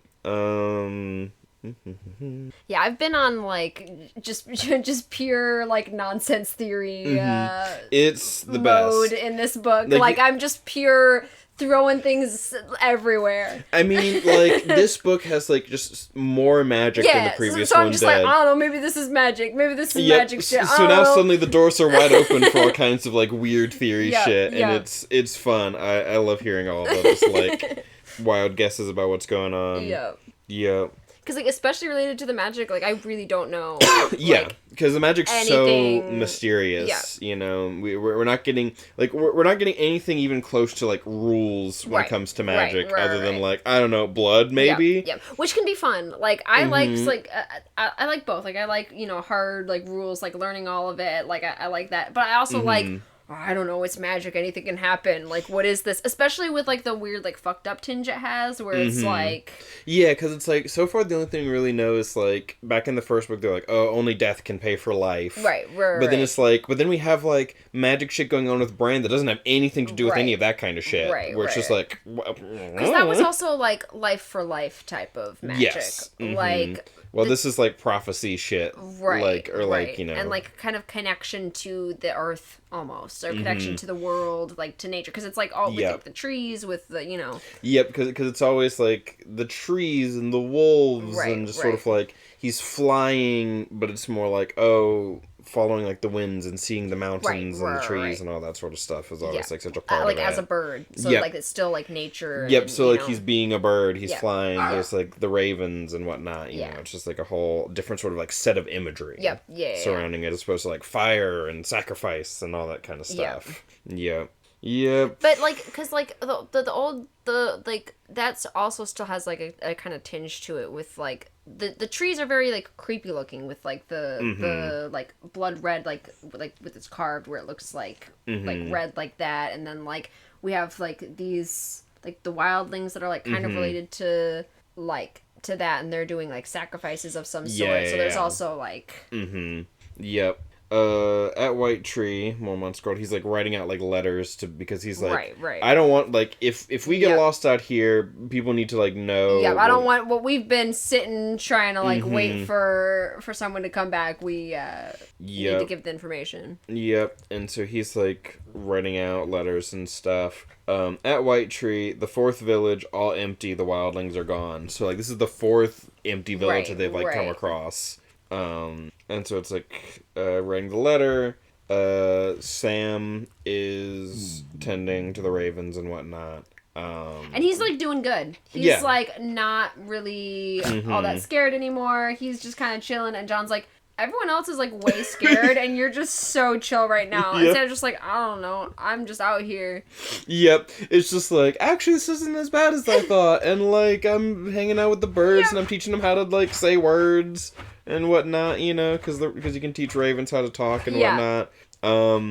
And Jon's like, everyone else is, like, more scared because we keep coming across creepy abandoned villages. And you're just chill. And you're just like, oh, sweet, it's abandoned, there's nothing to worry about. Which is amazing. Yeah. I'm getting attacked by a puppy. Yes, the puppy is being very insistent. She's doing her little dance. And she's jumping up and biting at my hand. Yep. But yeah. Oh yeah, because I think there's, like, bones and stuff are, like, in the, like, tree's mouth. Because, like, the trees have, like, a face carved in them and stuff. Right. And he, like, sticks his hand in, like, the tree's mouth and whatnot. Yeah, and they're going to be joining up with Corin later. They're like, we'll be 300 when Corin joins us. Whatever enemy awaits out here will not find us so easy to deal with. Who's Corin? He's just, like, another one of the, like... Rangers? Yeah, I think he, like... Because I think he's kind of like the head of one of the other like little like outposts, you know? Okay, yeah. Like along the wall they have right. like the different... the different like gate thing. Not gates, but like towers. Right, so it's like Jorah is like the Lord Commander of like the whole Night's Watch. Right. But like Corran is probably like the local head of like that little like tower and whatnot. I believe is how it goes. And so like they're gonna be like joining up out in the wild to like do this shit. Right. Unless he doesn't make it. Yep. We will find them, Jon, I promise you. Or they will find us, Jon thought. Yeah. Yep. Whatever, like, is out here causing trouble. Right. Like, as soon as you mentioned there's another group that's, like, meeting up with them, I'm like... oh, they're not gonna... I'm like, are they gonna... I have a feeling that that's not gonna happen. Yeah, this is not gonna go well. Yep. Or they will meet up, but there's, like, half of them left or something. Right. Yeah. So that's Jon's chapter. It's just spooky time in the woods. Yep. Just like it's and so... Sam's just chilling. And Sam's like, just actually, this is fine. It's so funny because it's just like a short little chapter to be like, and Jon's out ranging, shit's spooky, and and Sam's doing surprisingly okay. Yep. Just sort of like some vibe tone setting for like... We gotta get the spooky town, and then different like from Dany's chapter, and then different spooky towns in this one, and then we go to Arya, who also has some spooky abandoned town. Like that makes it feel more intentional, the fact that this like chapter is literally just that. Right. Like we could have had a longer chapter of Jon doing other stuff, but it's literally such a short chapter just to be like, Jon's in a spooky town right now. Right. While Dany's in a spooky abandoned town, and And then Arya's also in a spooky abandoned town. So like it feels very intentional to have these back to back like that. Setting a tone. Yeah. But yeah, anything else about Jon's chapter? No. Alrighty. And now Arya, our final chapter for this one. Yeah. I feel like I remember this one the least. Yes. Like, I was listening to it, but I feel like I got a little lost in, like, the attack and everything. And then I just kind of, like... I think that's fair. I feel like that is kind of just, like, how this chapter goes. Like, it starts with them just, like, they're traveling together. Right. It's very just sort of like, oh, you know, we're seeing birds flying and we're out here in nature. Isn't it nice? We're going on a little adventure, kind of, you know. Before everything starts going bad. They come across this, like, village that's been destroyed, and they're like, oh yeah, there's, like, bodies in the river, and someone talks about, like, being able to taste the bodies in the river or something. And they're like, they think it's been cleared out. Like, this one has been cleared out because of, like, a more human, like, it's, like, war stuff happening around this town or whatever, so, like, people... Like, seemingly, a bunch of people were killed, and some people, like, a bunch of people, like, left the area to, like... Yeah, it's like... At least that's what I was kind of getting from it. Yeah, it's like, it's more just sort of, like... Because, like, we'd been seeing people fleeing, like, refugees fleeing from the war, and now as we're continuing to go in that direction... we're seeing where they fled from. Where they fled from, and, like, this place has been completely, like, destroyed. Right. And so it's like, well, I guess we gotta kind of set up here since, you know, it's shelter. There's stuff that we can take. Right. And, you know, you sort of end up like everyone else. Well, everyone's gone, so we just kind of gotta take what's here so that we can keep going. And then they get jumped. Yeah. Because, like... They try and be like, hey, this is the Night's Watch. Hey, we're really not part of the war. This is, like, the Night's Watch. And they're like, yeah, but anyone could be wearing black. So, like, who fucking cares? Yep. And they're like, but we're actually the Night's Watch, though. And it's like, and I actually don't care. Yep. Yeah, and then Arya realizes it's someone that she, like, saw being sent out when she was at the palace. To go after, the mountain or the bear. I don't know. One of them, I think. I feel like. Well, because like, I thought it was... Because I mixed them up. Who's the bear? Is it not the bear? It's not a bear. Who is it? His brother. Oh, the hound? Hound! Yeah. It's the mountain and the hound. Yeah. I'm like... Bear is Mormont. Yes, Mormont, he's the old bear. Yeah. Who is this guy who, like, shows up and is like... Because, like, Arya's, like, I remember seeing him, like, being, like, sent out to go after someone that, like, feels like a lifetime ago and stuff. Yeah. Yes, Sir Amory Lorch, Bannerman to Lord Tywin Lannister of Castle Rock. That's the guy who's, like, showing up and doing all this stuff. Can't they see we're no lords or knights? I don't think they care, Ari. Right. Yeah. Because she also still kind of believes in knights and lords in a way that, like, not in the same way that Sansa did, but still in a similar way. Right. That, like, Sansa's view of that has already been kind of broken, but Arya, like, left, like, hasn't been around it, like, as it's, like, taken a turn against, Sansa, you know? Right. Like, it has against her, too, but she's, like, was hiding more on the streets and stuff than, like... Right. So the thing is that, these guys are like... that's the Black for the Night's Watch, or Black for House Dondarrion. Right. And that's the guy that she's like, oh yeah, I remember that, like Sansa and Jane Poole, they were all, like, in love with Beric Dondarrion. So because Dondarrion had been sent out to go get... To go get the mountain. Right. And so Amory Lorch is, like, because he's a Lannister person, is after Dondarrion. Okay. That was, I think, some of the mix-up that I ended up getting myself into in this chapter. Okay, yeah, that's what happened. Okay. Yeah. That's good to have. Mm-hmm. Yep. And so they're, like, talking, and it's like, you defy the king's command, and so proclaim yourself rebels, black cloaks or not. Storm the walls and kill them all. Yeah. And so then a fight breaks out, and they all have got to fight. They're, like, you know...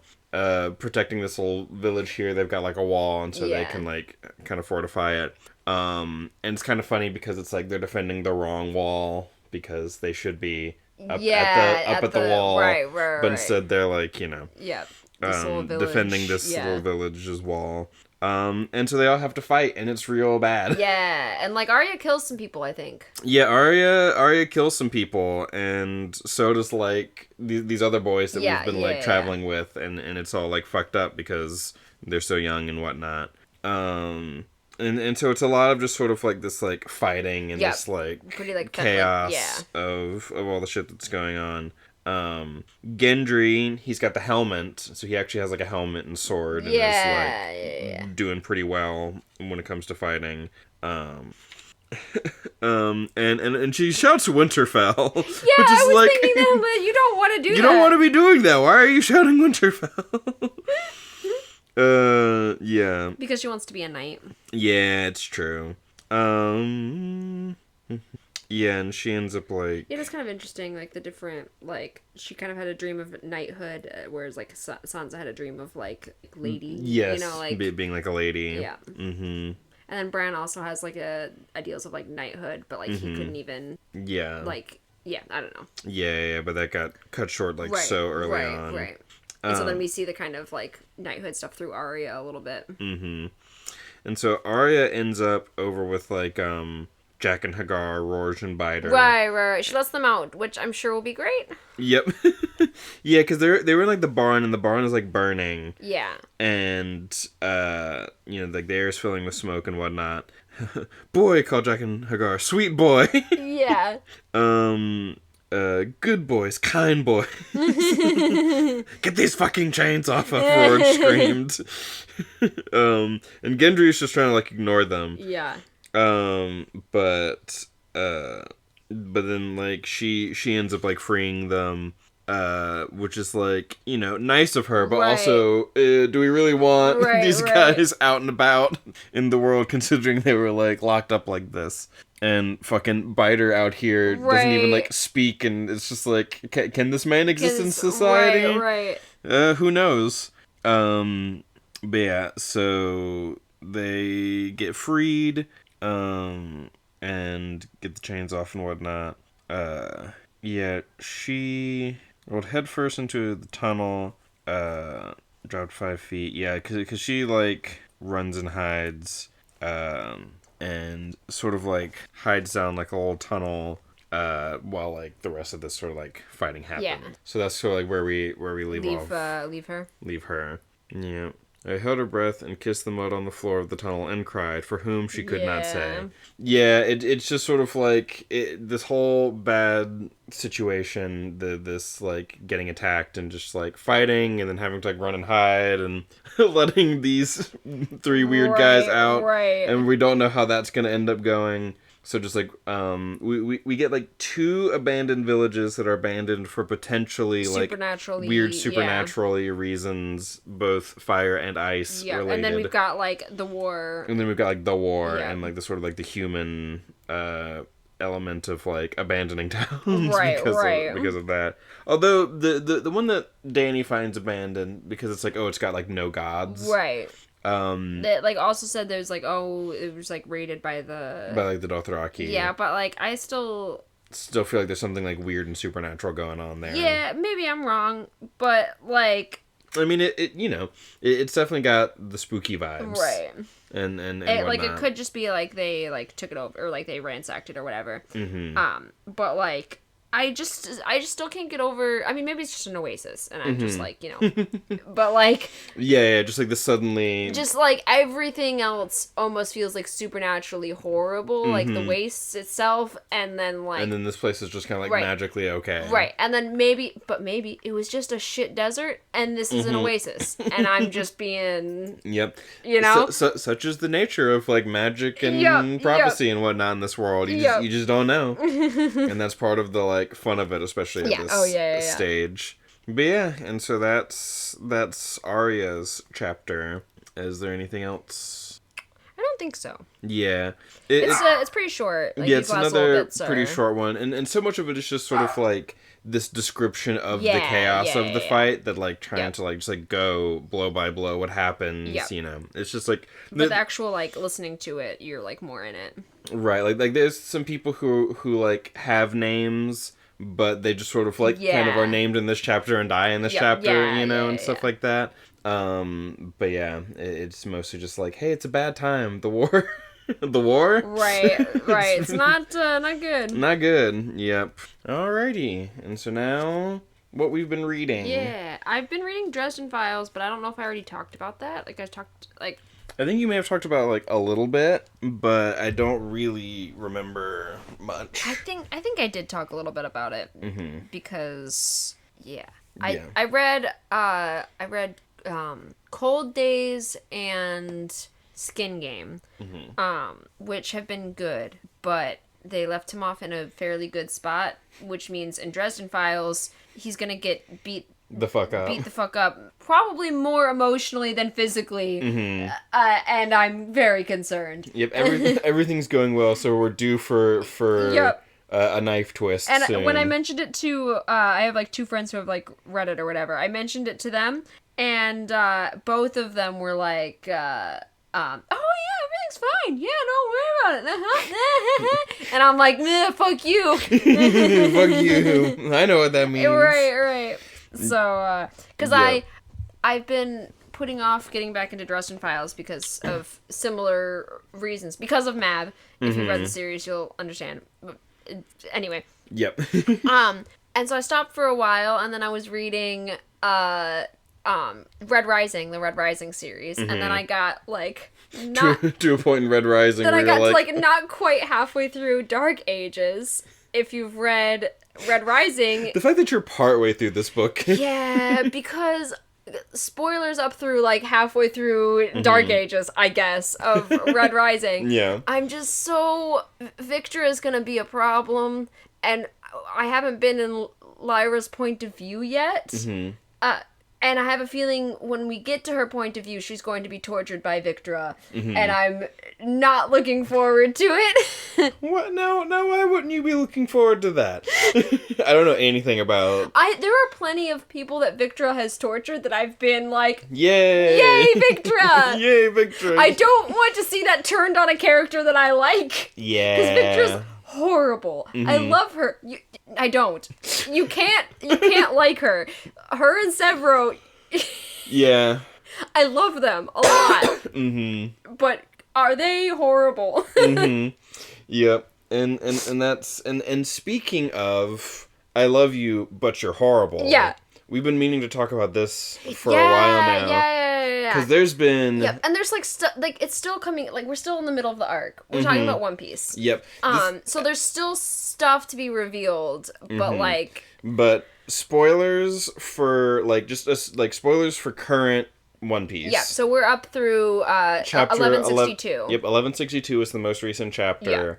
and we're still in it, and we'll still see how things can go. Yep. Yeah, but there has been discourse TM about one monkey D Garp. Yep, about Garp, and then like comparing him to Dragon because they are both in the same. Yep, because they are currently in the same situation, and one of them goes off to found the Revolutionary Army, and the other one continues to be part of the Marines. Yep, and there are ways where it could be, he's doing more, but like. But it's still just like, is it enough? Right.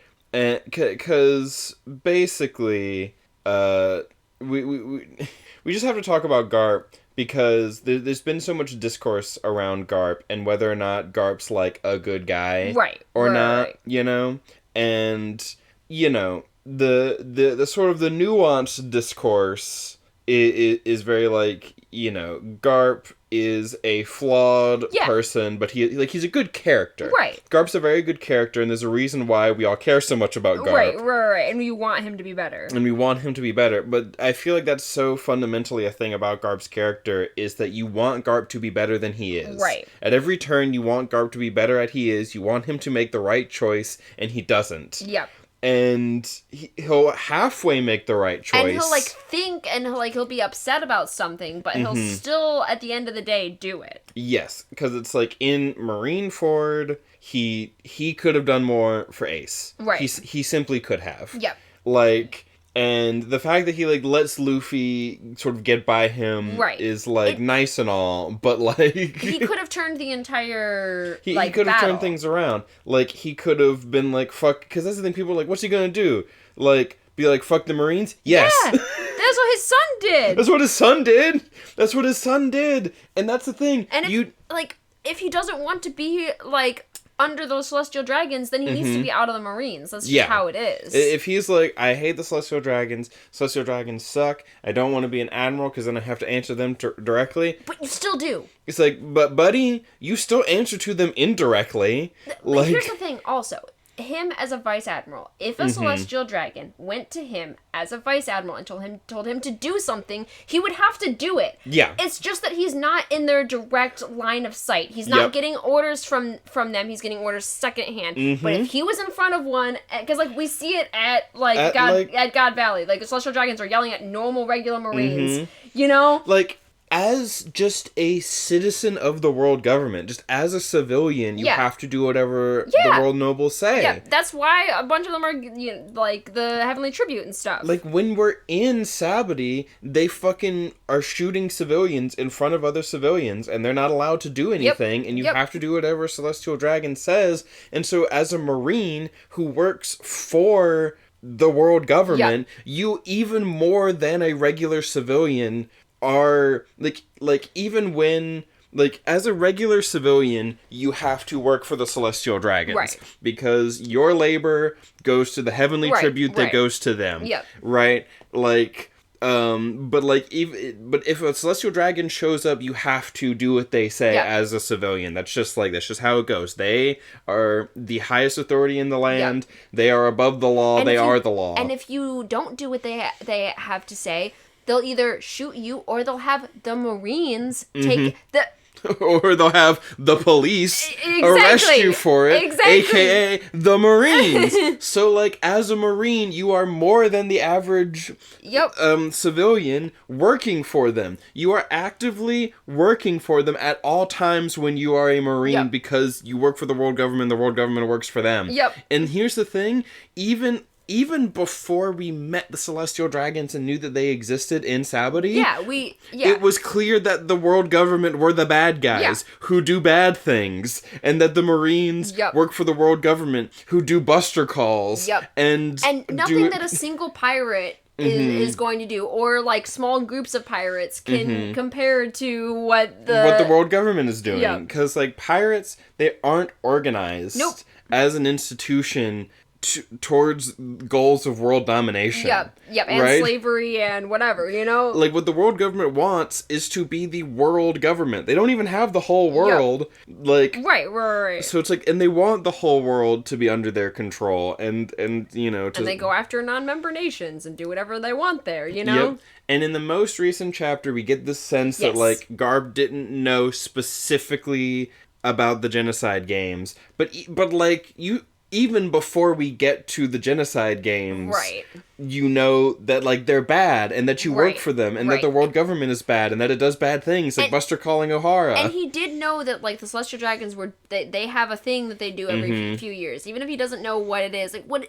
do you think that they're doing? You know? Like, oh, the Celestial Dragons go to unaffiliated nations, and what? Right. What, they just go there and have a good time? Right. Like, maybe you just assume that they enslaved the whole island instead of killing all of them, but, like, that's not better. No. You know? It's just, like, you know that these guys are slavers who don't have any compunctions about just, like, killing whoever. Yep. Even their own citizens. Yep. That's the thing. It's, like, they could do this, because that's also the thing of, like, you know, Garp is very much like, well, join the Marines. Yeah. You know? Or join the world government. Yep. And so it's just like... You would, I mean, if you weren't a non-member nation, this wouldn't be happening to you. It is very much how, you know, it, like... Because, like, Garp isn't necessarily going around saying that, but he is saying, like... You know, if you had just joined the Marines and not been a pirate, then this wouldn't have happened. But it's like, this happens, like, they do this to citizens. Yeah. Like, O'Hara... And O'Hara wasn't even like, they weren't pirates, but they were criminals. Right. You know? And it's just like, it's like the system's so obviously corrupt, and your son went and formed an organization to go against it. And so, like, unless they straight up are like, Garp's been, like, feeding information to the revolution the whole time, I'm not gonna fucking, like... Because people are like, this is probably whenever, like, because we don't know if Sword was created by Garp. Yeah, we don't know how it was made. But it's been, like, this thing that's been sort of, like, people, like, kind of assume that Garp made Sword. And which, so people assume... what does Sword do, though? Yeah. Like, Kobe didn't not go after the, like Boa and all of them. Like, he's in Sword, he's taking regular Marine orders. Yes. Like, I don't really know what it's for then. Right. It's like... It's basically just... it's basically you just gave them a way to sign away their... Mm-hmm. Because the idea is that, like, we can disavow them. They would have done that anyway. That's the other thing is like the Marines, if they sent someone on something, or if a Marine did something that wasn't sanctioned, they would just disavow them anyway. Yeah. You know, like Yep, it's like the only point of Sword is for it to be like my little special group of Marines who I get to teach to be like different, but they're still doing regular Marine orders. And also, because I'll see people talk about like, but Garp's like the next generation, turning things over to the next generation. The old generation needs to step down and let the new generation take things over. But it's only the new generation that he approves of. And so my other thought, because like people say that a lot, and my other thing is... He didn't even want to be a mentor to Aokiji. Yeah. You know, like, maybe he does kind of have that goal, like, of, like, eventually or whatever. But, like, that's not fully what he's doing, really. Like, he's kind of just... He has his special people or whatever. But, like, he's not... He's not teaching them to, like, defy orders and things like that. Right. And also it's like... You know, it's like your son and your grandson and your, like, adoptive grandson are all like, we're the young generation and we're, like, fuck the Marines, we should do something else. And he's like, no. Yeah. And your former student. Yeah, and your former student. Like, all these people are like, oh, but he wants to, like, train up the next generation to be better. Yeah. But then anytime the next generation's like... Actually, the only way to be better is to not be part of this shady organization. He goes like, no, not like that. Yep. Let's find a good Marine kid to raise instead. Yep. You know? and so it's like, he's still so... And it's like, the Marines fundamentally... Like, they work to oppress people. Yep. And when you try and say, the Marines do more good than harm in the world, actually, it's like, I don't believe you. Yeah. Like, I simply don't believe you. The pirates have never been shown to be a greater threat than the world government and the Marines. Like, literally. Like, even, so, like, Arlong Park. Right? Like, Arlong is the main villain of the thing. He is not, like... Yeah. The main villain, if the Marines aren't also, like... like, letting it happen. Right. Like, no one from headquarters is coming. They know Arlong is a Grand Line, you know, like whatever. Like, the Sun Pirates, like, headquarters knows that shit. Yeah. And then there's fucking Nezemi or whatever, corrupt, and then the only Marine that is shown to try and interfere has a way too big opinion of himself and immediately gets killed by the fisherman. Either incompetent, corrupt, or not paying attention, not caring. And also, Arlong's big evil goal is literally just exactly what the world government is doing. Taking over the East Blue. Yeah. And charging them heavenly tribute, basically. He's charging tax for all of the... And saying this select group fishmen are genetically superior. And the celestial dragons are like, we are superior than everyone else, and we should rule over everyone else. Exactly. He literally... His evil goal that he wants is to just replace the world government with fishmen. Yep. And so it's like, actually... Fucking any evil that the pirates are doing is just trying to be what the world government is successfully being. Like fucking the world government is ruled by a shadow dictator who is the fucking literal devil, and you guys still want to be like, no, but the Marines are different. They're also getting slaves from pirates, and whatever, like Doflamingo and his whole auction house, at Sabadi. Yep, and then they're like, and here are the few pirates that we legitimize to be like, and so it's like it's not even a matter of pirates versus the Marines, because the Marines work with pirates, and. Yeah. Fucking the Marines aren't separate from the world government. Just if there's one thing to beat into your head about this is that the Marines are not separate from the world government. They are an arm of the world government. They work for the world government. They work for the world nobles. You can't just be like, the world government is bad and evil. The celestial dragons are bad and evil. But the Marines, the average Marine actually is doing good. And it's like, no, motherfucker, the average Marine is enforcing corrupt laws. Because they're like, oh, well, that's what CP does, is they're more world government or whatever. And it's like, no, they're just the intelligence agency. They're just the intelligence wing. That's it. It's they're the ones who get the information that then goes to the Marines who are the police. Exactly. CP calls in, when they call in a buster call. They call in the Navy. They call in the Navy. The Navy's the ones who are doing the buster call. The Marines show up to do the buster call that CP9 calls in. They are working together. They are interrelated. When CP9 does a buster call, who's the one who's actually firing the guns? The Vice Admirals. Vice Admirals. Garp. Garp has probably been involved in a buster call. I don't know. We don't know how often these buster calls are happening. But Garp is one of the people who could be called in for a buster call. Which is... And then if he doesn't go, then... okay, you went on vacation again because you didn't feel like doing it. It's still gonna happen. It's still happening. Even if you're not involved in it, and you just go after pirates, it's just because with the whole God Valley thing, the only reason why he went was Roger. Was Roger. Hey, I'm gonna go fight the people who are trying to prevent this person from being sold into sexual slavery. Right, exactly. I'm going to go defend...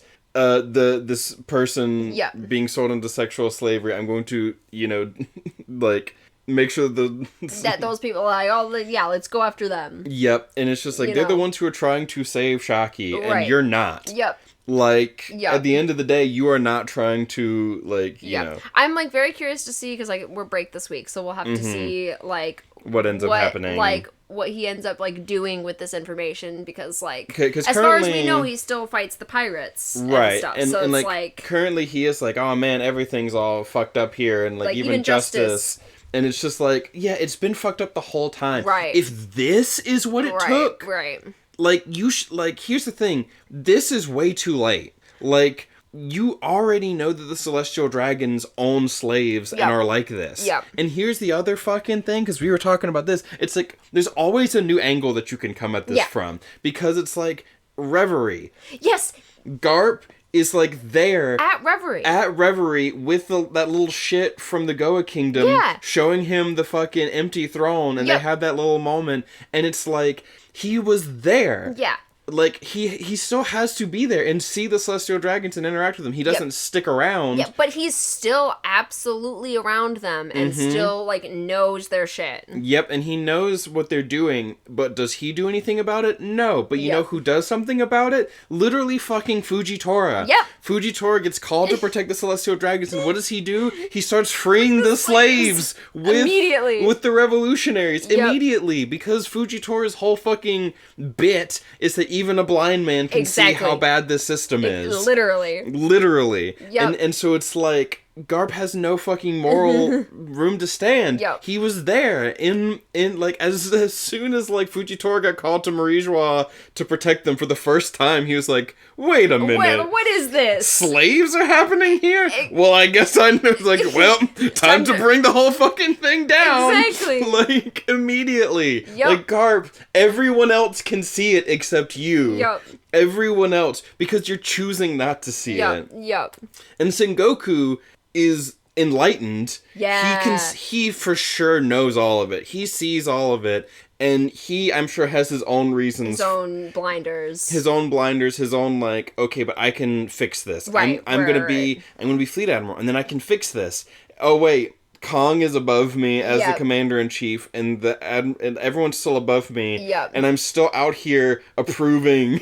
Yeah, because, like, right. You know, unless you're gonna leave the Marines, what are you gonna do? Exactly. It's like, even as the guy in charge, he's the one who's like, we're gonna execute Ace to, like... And he also, like, what was one of, like, the last straws for him to, like, kind of leave the Marines is that, like, he was forced to do another cover-up. Yep. Like, of Impel Down or whatever. And he's like it's like, he doesn't have the choice, you know, like, he's not choosing to, like, put that information out. He could leak that to Morgan's. Yes, he could. Like, that's the thing. He could, but then he doesn't, and it's just like, and this is your guy. Yep. This is supposed to be your friend who's in charge, and has it made things better?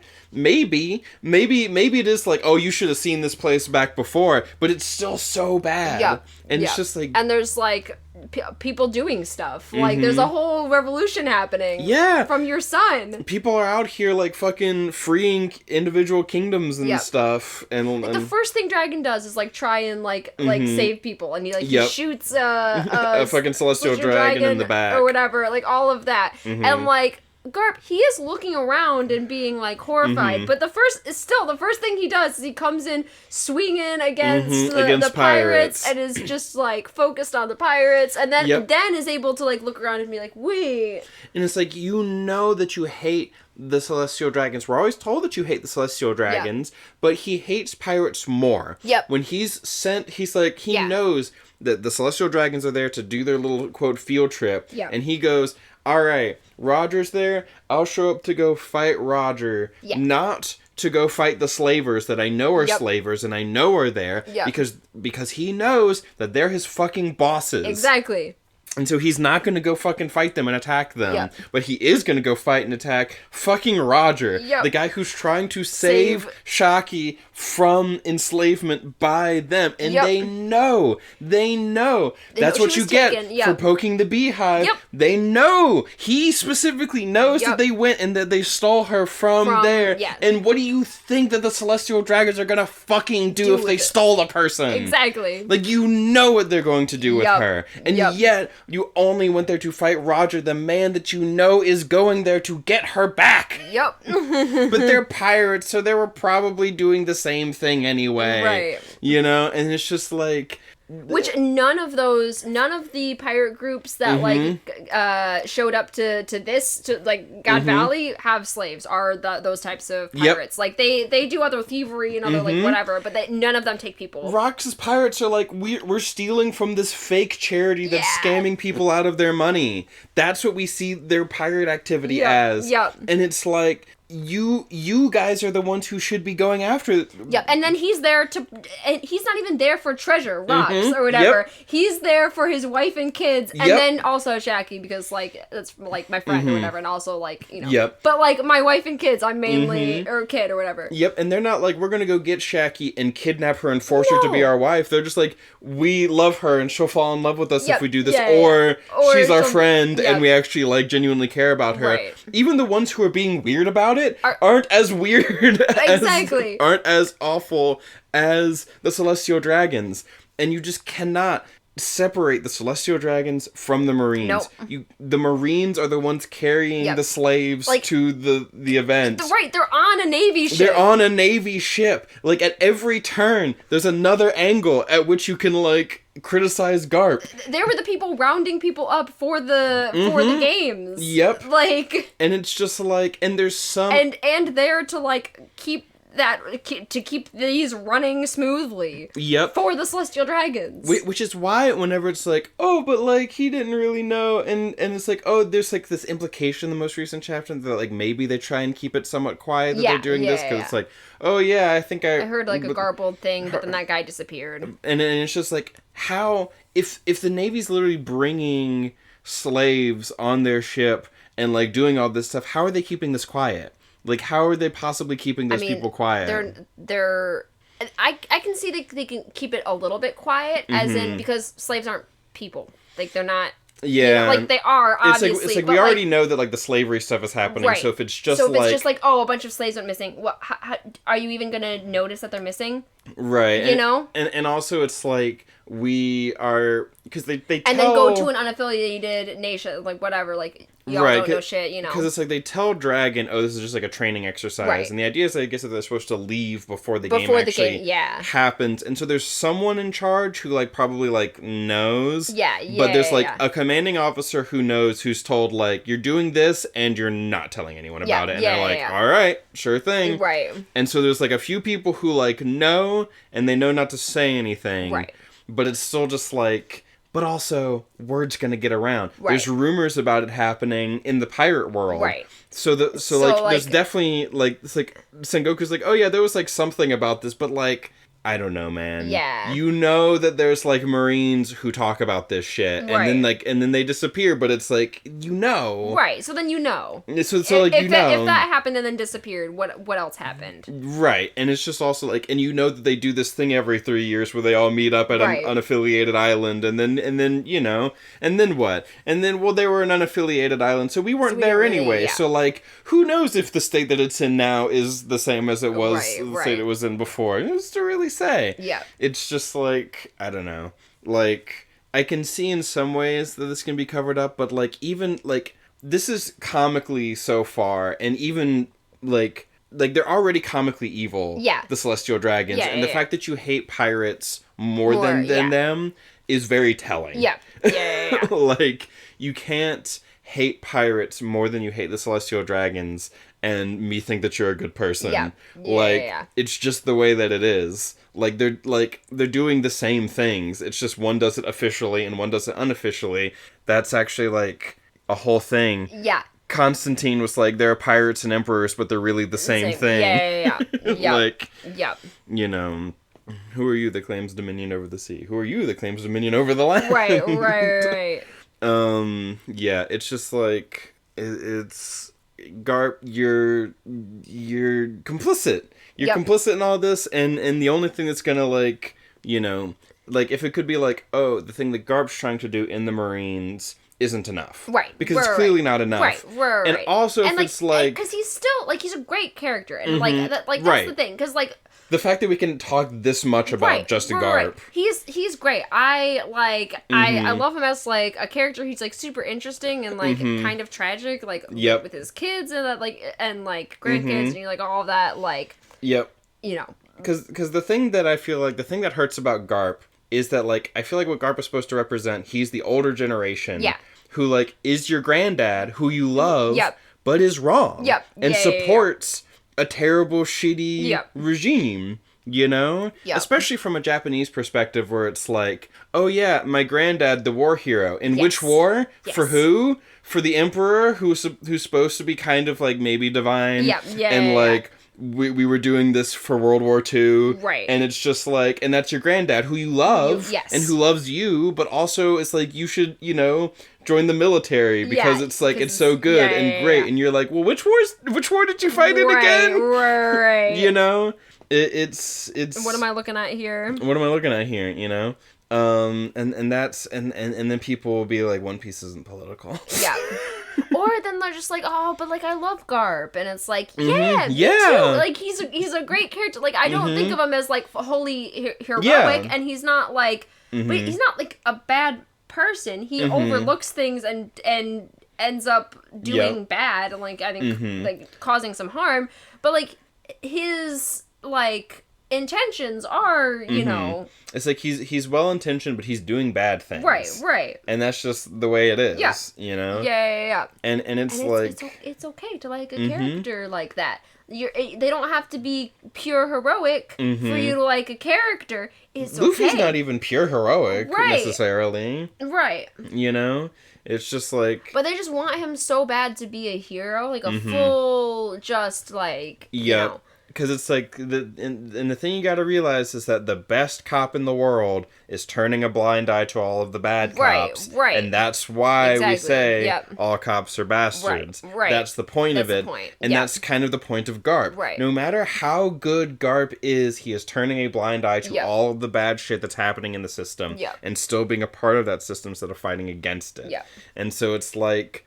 Garp can be as much of a hero as you want him to be. He's still only a hero for the Marines. The Marines, exactly. Who are bad. Right. You know? And that's what's so amazing and fun and interesting about Garp. And, like, why we love Garp. Yes, exactly. You know, as a character in a story that has, like, themes and lessons, you know? And just because you like Garp doesn't mean you have to defend his actions. Yeah, right. You know? Yeah. And the same with Kobe. You know? Yeah. It's just like, fucking Kobe's great and we love him, but he's doing the same things that, like, Garp is, essentially. Right. And, like, there's, like, the whole thing that he also is going to be, like, going after the One Piece. For the world government. He's not doing it for himself. He, like... Or for any, like... It's like, oh, who should have the... You know, because it's like, oh, whoever gets the One Piece will, you know, decide the fate of everything or whatever. Which, like, he doesn't want... I don't think he wants to decide the fate of the world. Nope, but he wants the Marines to. Which he knows is an extremely corrupt, like, you know, like, he's like, seen a lot of it, but he just... Again... It's Garp's teaching, you know? Like, the Marines as a, like, thing, like, no, it is, like, this good, noble, like... It's like, but I was on that terrible pirate ship for so long. You know? So it's like, and pirates... like, absolutely, like, get it. And I'm sure Garp has, like, something like that, like, as well, or whatever. But it's still, you know... But you gotta see that, like, the Marines aren't actually, like, better. You know? Because it's like, you know that there's pirates like Luffy who are good. And you're like, yeah, but Luffy doesn't have as much power and influence as, like, the Marines do. And so if we can just get the Marines to be good... Right. And it's like, yeah, that's the point. They have so much power and influence, and there's, like, nothing you can do to, you know... Because, like, they're being controlled by, like, something... You know, like, if you, like, led some, like, Marines out of, like, working for the world government and working for, like, the Revolutionary Army, or, like, you know, doing, like, something like that, then, like, hell yeah, you know? Like, Sengoku, if you were like, actually, now that I'm in charge, the Marines, we no longer work for you. Exactly. It's like, like, we no longer work for the world nobles. Fuck them. They're a bunch of shitty slave-owning bastards. They probably get attacked by the Gods Knights, but, you know, you just gotta make some allies with some people who can take care of them, you know? That's the whole... Which, like, honestly, fucking, I bet you...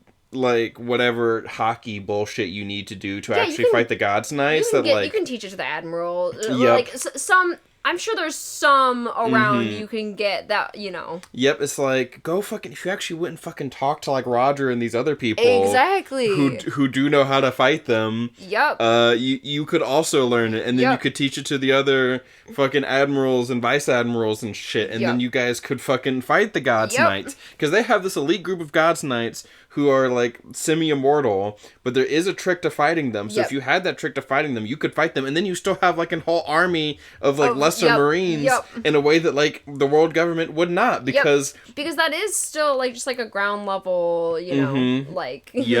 Now, Eam... Right, we're not quite sure. We're not quite sure. And so it's like, listen, there's reasons why. Right. But, like, you could still fucking try. Right. And, like, and on a personal level, like, and that he, like, didn't, or he hasn't. At least not that we've seen. Right, exactly. And it's still like, you guys, the whole Marines fighting the Gods, Knights, and Eam have a much better chance than fucking... a random citizen. A random island who just got taken over for no reason. You know? You know? You at least have a fighting chance. Yep, and then if you Dragon took the tranquilizer weapon that he was given to fight for, you know? Like, that's all he had.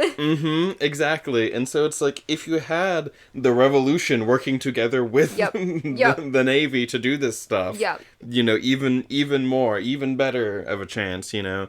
You guys could siege Marijois like they're doing. Right. Like, and you could do it more effectively because who are they going to call? The Gods Knights. But then, again, you know... But then when you have it in enough places, you know, like, there's only so many. Yep, and so it's just like... But this is why it's so fun. This is why One Piece is so fun. Yeah. It's like, One Piece has all this, like, depth to it thematically, and, like, there's all this, like, interesting stuff going on. And you can only really get to this point because we've spent so much time with these characters and with this, like, organization and whatnot. Yep. So that's our Garp rant. Yeah, we've been wanting to talk about it in the podcast and stuff. Yes, and it's like the last couple times we like wanted to talk about it, but then we've been like tired and stuff. And then new chapter came out, and so then and then we gotta talk about that too. And I've been listening to more Wheel of Time. I've gotten through like the prologue and first couple chapters of Crossroads of Twilight, and Tylin. Is that her name? Yeah. Our favorite rapist is dead. Good riddance, but also, wow, I did not expect that to be that way. That she's just like, oh, and then she's just dead now. Well, I'm glad that she's not going to be in the story anymore. But also, what? Also, what? And also... You made Matt be upset about it for multiple reasons, and it's... It's so weird. It's so weird. It's just the weirdest. Yep. And I'm like, well, at least it's done now. At least it's done. That was kind of my thought. I had a similar... But I had to be like, is she actually dead? I'm like, I'm worried that she's not even actually dead. But you're like, no, she's gone. I'm like, okay, it's over. It's finally over. So that's what I've been doing. I've actually been reading something. Hooray! Yeah. And then also we've been watching Campaign 4. Yes, so we've watched the first 2 episodes. It's been so good. So good. Brennan's been great. All the new cast members have been great. It's been great seeing Matt play. And play just a real asshole. Yep. Oh yeah.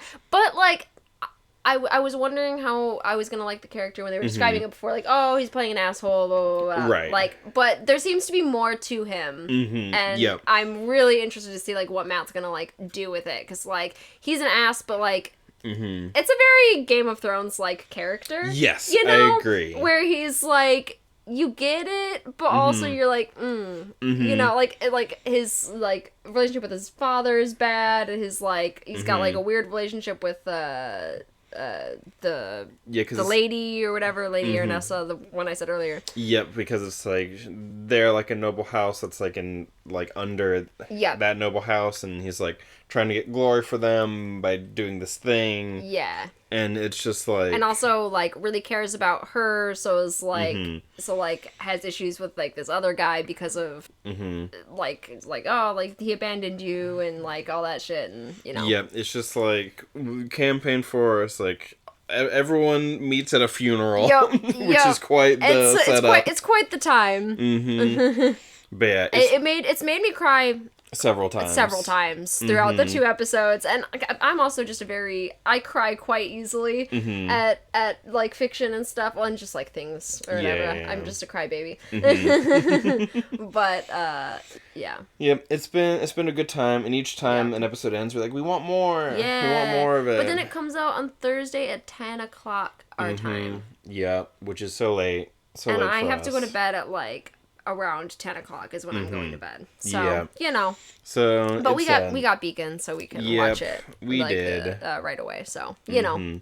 Yep. And so it's been a lot of fun, and you know, those people were worried because change. Yeah. And that's understandable. And I was a little worried because change. Yeah. But like, it's actually been like really good and whatnot, and I've not been looking at stuff online. Yeah. People have been pretty positive, like in general, like from what I've seen. I also blocked like a ton bunch of people like the first day. I just like anything slightly negative because like I just wasn't feeling it. I'm like anything slightly negative, I'm blocking you. You're probably a fine person and I might even like your other posts or something. I don't care. It's I'm just not doing this right now. I'm not doing Yeah. I want positive vibes only.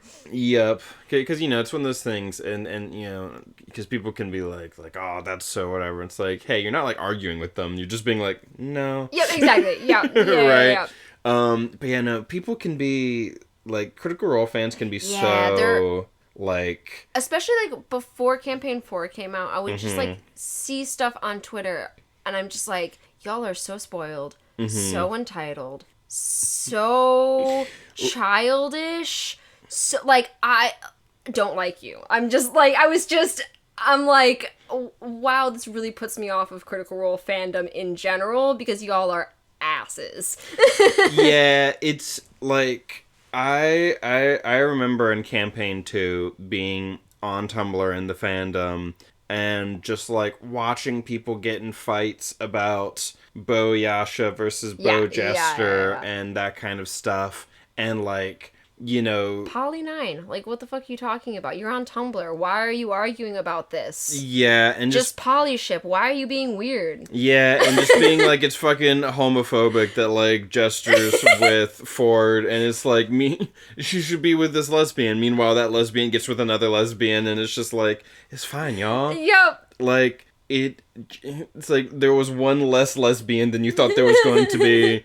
There's so like it's silly. Yeah, there's still just like incidental trans characters and queer characters all over the place and like non-binary characters and you know. Because you're like you I remember you talking about like watching Critical Role. Like I've never seen so many just like fucking non-binary characters just like casually hanging out. Yeah, it's great. And it's just like I don't know, man. People would get like so weird and like it had to be like their specific way or else they were gonna fucking riot. And then it's just like when things and then also things not going their way and being like you know, being so like woe is me about it. And people wonder why the Twitch like it's fucking it's Twitch chat is emo only anymore. And it's like it's you guys. You guys did it. You chatters. Yeah. Like it's your fault, actually. Yeah, and it's just one of those things. It's like because even like when something gets big enough, like shit's gonna happen. You know, there's also that. You know, because that's also a big part of it. It's just like when something gets big enough, there's gonna be that, and then also you just like you always like see it more. Yeah. And like it like stands out because like I'm sure that like the vast majority of the Critical Role audience is just like lurkers. Yeah. And I see plenty of like great stuff. Like I actually once I went through that big block like thing, my all of my Critical Role stuff has actually been pretty great. Yeah, right. Yeah, exactly.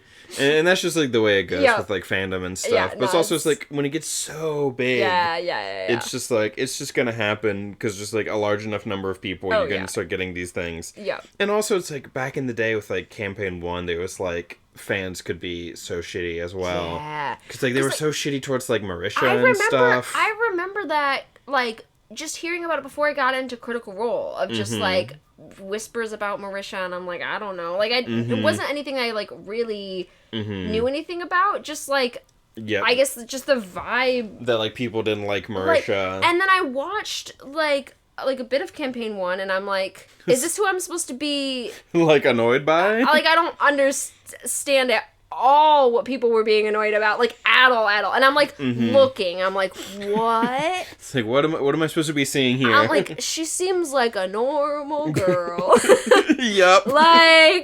She just seems like a person. But how dare, you know? Truly how dare. I was just like, yeah, it's super weird. But it seems like I think Abria is getting a little bit of it. now. Yeah, because, like, Abria will take, like, big swings with things. She like, even in the first episode, like, having the, like, plants, like, move and things like that because she's, like, a druid. And, like, she wasn't, like, saying any, like, spells for it or anything. Right, just having them, Just having them, like, do it. And some people, I'm sure, could be, like, weird about that sort of thing. You know, this kind of, like, oh, she's, like, asserting herself too much in a way of, like, you know, she's, like, stepping on things. But, like, she always, like, steps back. Like, I think she's just a very confident role player. And then, like, she, like, I don't know, I've seen her step back, like, plenty in different, you know, like... Oh, yeah. Like, things, like, I just don't, you know. Yeah, it's just... People love to complain. Yep. Like us. Right. Thaisha's great. I like Abria's character a lot. I really like Thaisha. She's been fun so far, and I like how Robbie is just playing Harry Dubois from the Scoliseum.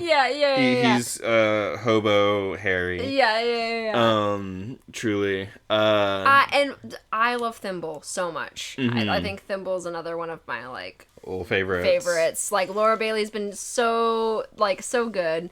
And just, her mannerisms is just, like, this little, like... she's got, like, her, like, shoulders up and just, like, I don't know. Honestly, after this last episode, I think Marisha's character might be my favorite. Fun. She's so fun. Just, like, having... Yeah, she's been great. Because, like, when she showed up in, like, the first episode, like, you know, it's, like, fine. Yeah. But, like, seeing her, like, doing her thing and, like... some of the political stuff going on there and like whatnot. And, like, that conversation and everything. That conversation was really great. Yeah. And whatnot. So it's like just tons of like fun character stuff going on. I love Sam's character. Oh yeah, Sam and Whitney, like great. Great stuff going on and wild stuff. I'm so excited to see where that goes. I love all the religious stuff with it. Yep. And yeah, we won't even do like a spoilers. Here's what it is. Yeah, because that's just too. Like... Yeah, it's fun. It's so fun. Yep. First 2 episodes have been great. I can't wait for the next one. Yep, and I think that's basically all the stuff that we've been up to lately. Yeah, but I think this section is going to be a real long one. This video. It's going to be one of our longer what we've been reading sections because we kind of meant to talk about some of the stuff earlier. We've had a lot to talk about. Yep, because we were going to do it like last time. Yeah, but we got too tired. And so it's just like it's all here now. 9 or 10 o'clock or something like that when recording, and I was just like, I'm sleepy. Yeah. So yeah, this is going to be like a fucking half-hour section of what we've been reading, but it's been good. Yeah. It's nice to talk about this stuff, and we've been getting more like comments and like some subscribers and stuff, which is so fun. A couple of you saying that you like listen at work, which is great because that's what I do. Yep. With stuff, you know. Yep. Yeah, I always love having something to listen to at work and stuff. Yeah. So it's nice having y'all here to listen to us ramble and to hear y'all's comments and whatnot. So yeah, just I don't know. happy to have y'all. Yeah. We like had like a thing recently where it's like over like 1,000 hours of watch time or something like that for the channel, which is a lot of fun. So yeah, just I guess that's everything. Yeah, I think that's the video. Yeah. This has been Let's Talk About Book. Now you can go forth and think about book and all that other stuff we said on your own time. Yeah. Have a lovely whatever time it is. Have a wonderful day. Bye-bye. Bye.